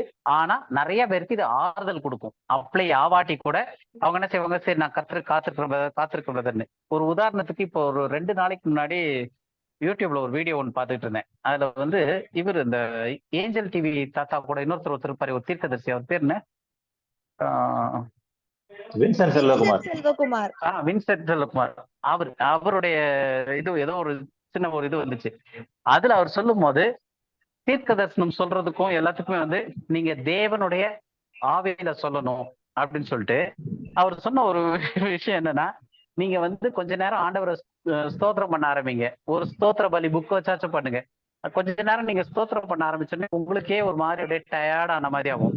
அப்பதான் நீங்க ஆவிக்குள்ள ஆவறீங்கன்னு அர்த்தம். அதுக்கு பேர் தான் ஆவிக்குள்ள ஆகுதல். அந்த டயர்ட் ஆகும் போது அப்படியே உங்களையும் அறியாம நீங்க ஒரு மாதிரி தூங்குன நிலைமைக்கு போயிருவீங்க. ஒரு மாதிரி தூக்கம் அந்த மாதிரி. அது வந்து நீங்க தூங்குறதுன்னு நினைச்சுக்கிட்டு இருப்பீங்க. ஆனா அது தூங்குறது கிடையாது. நீங்க வந்து ஒரு ஒளியின் பிரகாசத்திற்குள்ள போயிருக்கீங்க.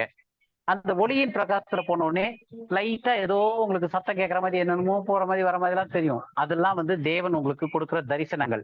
அதெல்லாம் முடியும் போது நீங்க உடனே எழுந்து ஆண்டவர் என்கிட்ட இதை பேசினாருன்னு சொல்லிடாதீங்க. இன்னும் கொஞ்ச நேரம் வெயிட் பண்ணுங்க. நல்ல தூக்கத்துல போயிருவீங்க. அப்போ உங்களுக்கு ஏதாவது வரும். அதுதான் ஆண்டவர் பேசுற தீர்க்கதரிசனம். இதுதான் ஆவிக்குள்ளாகுதல்னு சொல்லி எக்ஸ்பிளைன் பண்ணிக்கிட்டு இருந்தாரு. இது ஏன் சொல்றேன் அப்படின்னா, அதாவது கர்த்தருக்கு காத்திருக்கிறவர்கள் இருக்கு இல்லையா, அவர் வந்து இப்படிதான் கர்த்தருக்கு காத்திருக்க சொன்னாரு. கர்த்தருக்கு நீங்க காத்திருந்தீங்கன்னா, அவருடைய சமூகத்துல உட்காந்து பிரேயர் பண்ணி துதிச்சிங்கன்னா கொஞ்ச நேரத்துல உங்களுக்கு அப்படியே தூக்க நிலைமை வரும்.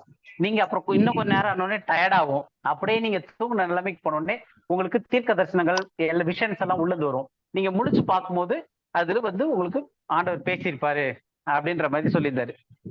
அந்த மாதிரியான காத்திருத்தல் நமக்கு கிடையாது. நம்ம வந்து தெளிவா உட்கார்ந்து வசனத்தை படிச்சு நம்ம யார், நமக்கு என்ன இருக்கு அப்படின்றதெல்லாம் தெரியும் போதுதான் வேதத்தில் உள்ள அறிவு, தேவனுடைய ஞானம், இந்த காரியங்கள் வரும்போது தான் ஜனங்கள் கெட்டு போகாம இருப்பாங்களே தவிர, நமக்கு வந்து ஒரு பரவசமோ ஒரு எமோஷனோ அந்த காத்திருக்கிறது புதுவெல்ல இதெல்லாம் இருந்துச்சு. எப்பன்னா இஸ்ரவேல் ஜனங்களுக்கு தேவன் கொடுத்த ஒரு சில காரியங்கள்ல இந்த இதெல்லாம் இருந்துச்சு. இது எப்ப நடக்க போகுது அப்படின்னா, எனக்கு தெரிஞ்சு இந்த மொத்த டாபிக்மே வந்து உபத்திரவ காலத்திற்கு பொருந்தக்கூடிய ஒரு விஷயமா வருது. இந்த நம்ம இந்த ஏசாயா 40 அந்த இது ஃபுல் கான்டெக்ட் எடுத்து படிச்சுட்டு வரும்போது, ஏன்னா இது எல்லாமே வந்து அந்த உபத்திரவ காலமும் 1000 வருஷ அரசாட்சிக்குள்ள பிரவேசிக்க போற அந்த டைமையும் குறித்து சொல்லக்கூடிய காரியங்களா நிறைய இதுல வருது. அப்ப இந்த வசனங்கள் எல்லாமே வந்து இனி வரப்போற டிஸ்பென்சேஷனுக்கு பொருந்தக்கூடியதா இருக்கு. இந்த டிஸ்பென்சேஷனுக்கு பொருந்தக்கூடியதா இல்ல. இது வந்து என்னுடைய பாயிண்ட் ஆஃப் வியூல இருந்து நான் சொல்றது.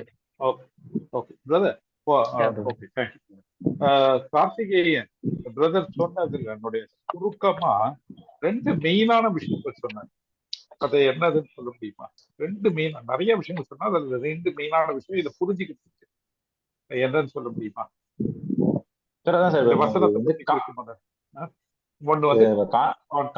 பார்க்கும்போது இது வந்து அப்போ எந்த ஒரு வசனத்தையும் நம்ம அந்த கான்டெக்ட்ல ஃபர்ஸ்ட் பார்க்கணும். சரிங்களா? ரெண்டாவது, நம்ம இன்னைக்கு கிறிஸ்துவனுடைய சரீரத்துல இருக்கிறவங்களை பத்தி சொல்லும் பொழுது ஒரு ஒரு ஒரு முக்கியமான ஒரு விஷயம் சொன்னாங்க. நம்ம காசு இருக்கணுமா இல்லாட்டி என்ன பண்ணணும்? இல்ல, நம்ம இப்ப வந்து புது சிருஷ்டியா இருக்கோம். அப்போ அந்த உள்ளான மனிதன் நாளுக்கு நாள் புதுப்பிக்கப்படணும். அப்போ அது புதுப்பிக்கிறது எப்படி புதுப்பிக்கப்படும்? வார்த்தையினுடைய அந்த நாலேஜ் வரும்போது, தேவனுடைய வார்த்தையினுடைய புரிந்துகொள் வரும்போது. அப்போ இந்த 2 காரியங்களும் வந்து வச்சு பார்க்கும்போது ஃபர்ஸ்ட் வந்து எந்த ஒரு வசனமும் அது என்ன கான்டெக்ட்னு சொல்லிட்டு நம்ம பார்க்கிறோம். அடுத்தது நமக்கு பொருந்தணும் அப்படின்னாக்கா அது சில பிரின்சிபிள்ஸ் இருக்கு. நமக்கு நம்மளுடைய இத காரியங்களை பத்தி நமக்கு வந்து ரட்சிக்கப்படுறதுக்கு நம்ம எதுவும் பண்ணணுமா? எல்லாம் கிடையாது இல்லையா? அந்த மாதிரி அந்த காரியங்களை பகுதித்து புரிஞ்சுக்கிறது வந்து முக்கியமான விஷயம். இந்த டிஸ்பென்சேஷனல், டிரான்ஸ் டிஸ்பென்சேஷனல், அப்புறம் டிஸ்பென்சேஷனல் டீச்சிங்ல மெயினான காரியம் வந்து கிறிஸ்துவின் சரீரத்துக்கு என்ன கொடுக்கப்பட்டிருக்கு, மற்ற காரியங்கள் என்ன இருக்குதுன்றத நம்ம புரிஞ்சுக்கணும். சரிங்களா? 7:30 ஆயிடுச்சு. நீங்க வந்து இது ஒரு சின்ன எக்ஸசைஸ். கார்த்திகேயன் ஏதோ கேட்டார் பிரதர், ஒரு நிமிஷம் சொல்லுங்க கார்த்திகேயன். சார், நம்ம இது மாதிரி நோவாது பார்த்தோம்ல, அப்ப நோவாக்கு வந்து கர்த்தரின் கண்களில் கிருபை கிடைத்ததுன்னு சொல்லிட்டு அதுல வந்து இப்போ வசனத்துல என்ன போட்டிருக்குன்னா, இப்போ அவர் வந்து அந்த காலத்துல வந்து அவர் வந்து உத்தமனும் நீதிமானமாய் இருந்தாரு அப்படின்னு சொல்லிட்டு, இப்ப அதனால அவருக்கு வந்து ஆண்டவர் கண்களில் கிருபை கிடைச்சிருக்கலாம்ல? இல்ல, அதுல வந்து டிரான்ஸ்லேஷன்ல நீங்க பாத்தீங்கன்னா அதுல வந்து உத்தமம் நீதிமான்னா அதுல வந்து he was spotless and blemish லெஸ்ன்ற மாதிரி, அதாவது கரைகரை, no blemish, பிளமிஷ்ன்றது வந்து அந்த வார்த்தையினுடைய எபிரேய பதத்துல எடுத்து நம்ம படிச்சோம். ஏன்னா நமக்கு வந்து டிரான்ஸ்லேஷன்னால பல சத்தியங்களை நம்ம இழந்திருக்கிறோம். அதுதான் வந்து இப்ப அடுத்தது ஆவி ஆத்மா சரீரம் படிக்கும் போது அதை பத்தி பேசுவோம். அப்போ அந்த சத்தியங்கள் மிஸ் பண்ணதுல நம்ம அந்த எபிரேய வார்த்தைக்கான அர்த்தத்தை எடுத்து பார்க்கும்போது அது வந்து இப்ப இந்த அது வந்து எதோட சம்பந்தப்பட்டிருக்குன்னா அவங்களுடைய டிஎன்ஏவோட சம்பந்தப்பட்டிருக்கு. இப்ப ஆடு வந்து புல் வெள்ளை ஆடா இருக்கு, நடுவுல வந்து ஒரே ஒரு கருப்பு இடத்துல கருப்பா கொஞ்சோண்டு ஒரு முடி கருப்பா வருதுன்னு வச்சுங்க ஆடு, அந்த அது வந்து ஸ்பாட், அது பிளெமிஷ். அப்ப அந்த வார்த்தை தான் அங்க பயன்படுத்தப்பட்டிருக்கு. அதாவது அவர் வந்து டிஎன்ஏல கரப்ட் ஆகாத ஒருத்தரா இருந்தாரு அப்படின்னு சொல்லிட்டு அவருடைய செய்கையை பத்தி அங்க போடல. அவருடைய டிஎன்ஏ கரப்ட் ஆகாம இருந்துச்சுன்றது தான் அதனுடைய அர்த்தமா வருது. ஏன் அப்படின்னு பார்த்தோம்னா அந்த டைம்னுடைய சிச்சுவேஷன் என்னன்னா தேவ தூதர்கள் மனுஷ குமாரத்திகளோட இது பண்ணி மொத்த ராட்சதர்களா இருந்தாங்க. பூமி அனைத்தும் வந்து இந்த அதனுடைய அவுட்கம் தான் இன்னைக்கு இருக்கிற எல்லா இந்த மீன் தலை, இந்த உடம்பு அந்த உடம்புன்னு கைமேரா இது அதுன்னு எல்லாம் இந்த ஒரு மொத்த டிஎன்ஏ ஹைபிரிடைசேஷன் மாத்தினது நோவாவின் காலத்துல. அப்ப அந்த நோவாவின் காலத்துல வந்து எல்லா மாம்சமும் தேவன் வந்து அதை பிளஸ் பண்ணும்போது அதனுடைய மாம்சத்துல சேர்ந்து அது பெருக கடவுதுன்னு தான் சொன்னாரு.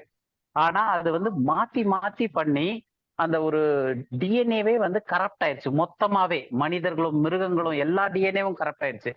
அந்த இதுல வந்து நோவாவுடைய அந்த டிஎன்ஏ பியூரா இருந்துச்சு அப்படின்றது அந்த எபிரேய வார்த்தையினுடைய அந்த அர்த்தமா வருது. அப்ப நம்மளுடைய பெர்ஸ்பெக்டிவ்ல நம்ம வந்து இன்னைக்கு நோவா வந்து ஏதோ நல்லது செஞ்சு நல்லவனா வாழ்ந்து அப்படின்ட்டு இருக்கலாம். மேபி நோவா நல்லவனா இருந்திருக்கலாம். அது ஆனா அங்க எம்பசைஸ் கிடையாது. அங்க வந்து அவருடைய டிஎன்ஏ கரப்டாவும் இருந்த இதுல நோவா இருந்தாரு அப்படின்றதுதான் அந்த வார்த்தைக்கான பதமா வருது. ரெண்டாவது இப்ப நோவாவை சொல்றோம், அதே ஆபிரகாம் எடுங்க, ஒவ்வொருத்தரா வராங்க. இப்ப நோவா வந்தாரு, அடுத்தது ஆபிரகாம் வந்தாரு. ஆபிரகாம செலக்ட் பண்ணது வந்து அவருடைய ஏதாவது ஒரு காரியத்தினால ஆபிரகாம செலக்ட் பண்ணாரா, இல்ல தேவனுடைய கிருபையினால ஆபிரகாம செலக்ட் பண்ணாரா? It was God's choice. அப்ப நோவாவை செலக்ட் பண்ணும்போது ஆண்டவர் பாக்குறாரு எல்லா மாம்சமும் கரப்ட் ஆயிடுச்சு, ஒண்ணு கூட இல்ல, நோவா ஒருத்தன் மாம்சம் தான் கரப்ட் ஆகாம இருக்கு, அவன் மூலமா அடுத்த ஜெனரேஷனை கொண்டு வருவோம் அப்படின்னு சொல்லிட்டு அவனை செலக்ட் பண்ணிக்காரு நோவாவை. ஆபிரகாம செலக்ட் பண்ணும்போது ஒரு கிரைட்டீரியாவும் கிடையாது. அங்க இருந்து அவ்வளோ புறஜாதிகள், மொத்தமே புறஜாதியா தான் இருந்துச்சு. லட்சக்கணக்கான கோடிக்கணக்கான பில்லியன் கணக்கான மக்கள் இருந்ததுல ஒரே ஒரு ஆள் ஆபிரகாம கூப்பிட்டு வா அப்படின்றாரு. எதனாலே கிடையாது. பின்னாடி ஃபியூச்சர் வசனங்கள்ல வரும்போது உங்களை வந்து ஆண்டவர் தன்னுடைய மகிமைக்காக அவர் தான் கூப்பிட்டாரே தவிர உங்களுக்கு ஒண்ணும் கிடையாது அப்படின்றாரு. அப்ப எல்லாமே வந்து ஆண்டவருடைய செலக்ஷன். அதுல கிருபைன்ற வார்த்தை தான் வருது.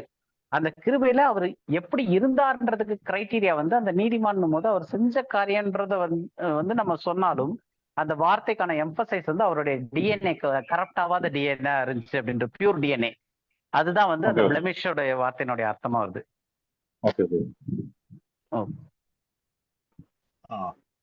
க்ளோஸ் பண்ண முடிச்சிடலாமா இல்ல வேற நீங்க ஏதாவது சொல்லணுமா?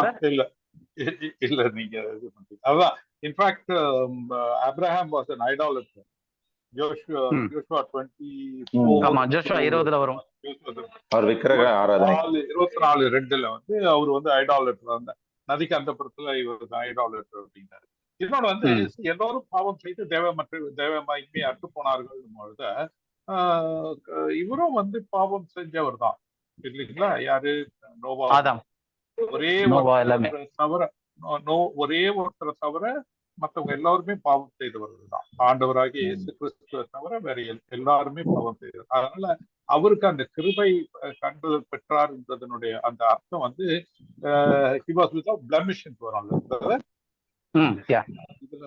வரும். சரி, ஓகே. வேற ஏதாவது ஒரு இது நீங்க வந்து உங்களுக்கு வேற ஏதாவது வசனத்தை கூட எடுத்து நீங்க அதை வந்து எக்ஸசைஸ் பண்ணி பார்க்கலாம். இது எந்த டிஸ்பென்சேஷனுக்கு பொருந்தோம்னு சொல்லிட்டு. சப்போஸ் உங்களுக்கு அதை வந்து இது பண்ண முடியல, சால்வ் பண்ண முடியலன்னாக்கா நீங்க இதுல போடுங்க, நீங்க குரூப்ல போடுங்க. அப்ப அது எல்லாருக்கும் பயனுள்ளதா கொஞ்ச நாள் இந்த ப்ராசஸ் பண்ணிட்டோம்னா அதுக்கப்புறம் நமக்கு ரொம்ப ஈஸியா இருக்கும். பைபிள் படிக்கும் போதே இது யாருக்கு பொருந்தும் யாருக்கு பொருந்தாதுன்னு. கரெக்ட். அது பாட்டுக்கு ஆட்டோமேட்டிக்கா வந்துகிட்டே இருப்பாங்க. அதான் சார் இப்ப எங்க நமக்கு அந்த முன்னாடி உட்காந்து நம்ம இந்த இது பண்ற மாதிரி இப்போ சிச்சுவேஷனே ஒரு மாதிரி இருக்கு. அதாவது நம்ம டெய்லி பைபிள் படிக்கிறது வந்து ஒரு ½ அன் அவர் படிக்கிறோம்னு வச்சுங்க. ½ அன் அவர்ல எவ்வளவு படிக்கிறோன்றது இல்ல, என்ன படிக்கிறோம் அதை கரெக்டா படிக்கிறோமான்றதுதான் மெயின் நமக்கு. அதனால எல்லாத்தையும் பைபிளை கடகடன்னு ஒரே நாள்ல படிச்சு முடிச்சிட முடியாது, இல்ல கொடுக்குற டைம்ல எல்லாம் நம்ம இது பண்ணிட முடியாது. ஸோ நமக்கு டைம் இல்லைன்றதெல்லாம் ஓகே, எல்லாமே இருந்தாலும் நமக்கு கிடைக்கிற டைம்ல 4 வசனமே படிச்சாலும் அந்த 4 வசனத்தை அனலைஸ் பண்ணி பொறுமையா கரெக்டா படிச்சோம்னா அந்த 4 வசனத்துல இருந்து நமக்கு ஒரு பிரயோஜனமானதா இருக்கும். அதான் பாயிண்ட் இதுல. இப்ப நான் வந்து அங்க ஒரு சின்ன ப்ராஜெக்ட் விஷயமா பண்ணிட்டு இருக்கிறேன் நானு. அப்போ நடுவுல எனக்கு ஃப்ரீ டைம் கிடைக்கும் போது நான் உடனே எடுத்து வாசிப்பேன். நானு பார்ப்பேன், அப்படியே தியானம் பண்ணுவேன். நீங்க வந்து டாக்டருக்காக வெயிட் பண்ணும் போதெல்லாம் அதெல்லாம் பண்ணலாம், ரொம்ப ரிப்பீட் பண்ணலாம். ஆனா அதனால அது என்ன அதுனாக்கா அந்த இன்ட்ரெஸ்ட் இருக்கணும். தேவனுடைய வார்த்தையை அண்டர்ஸ்டாண்ட் பண்ணணும்ன்ற அந்த இன்ட்ரெஸ்ட் தானே ஒழிய மற்றபடி நம்ம 2 பேருமே எவ்வளவு நேரம் ராத்திரியில டிஸ்கஸ் பண்ணியிருக்கிறோம் இல்லைங்களா? ஆமாமா. சரிங்க கார்த்திக், யாராவது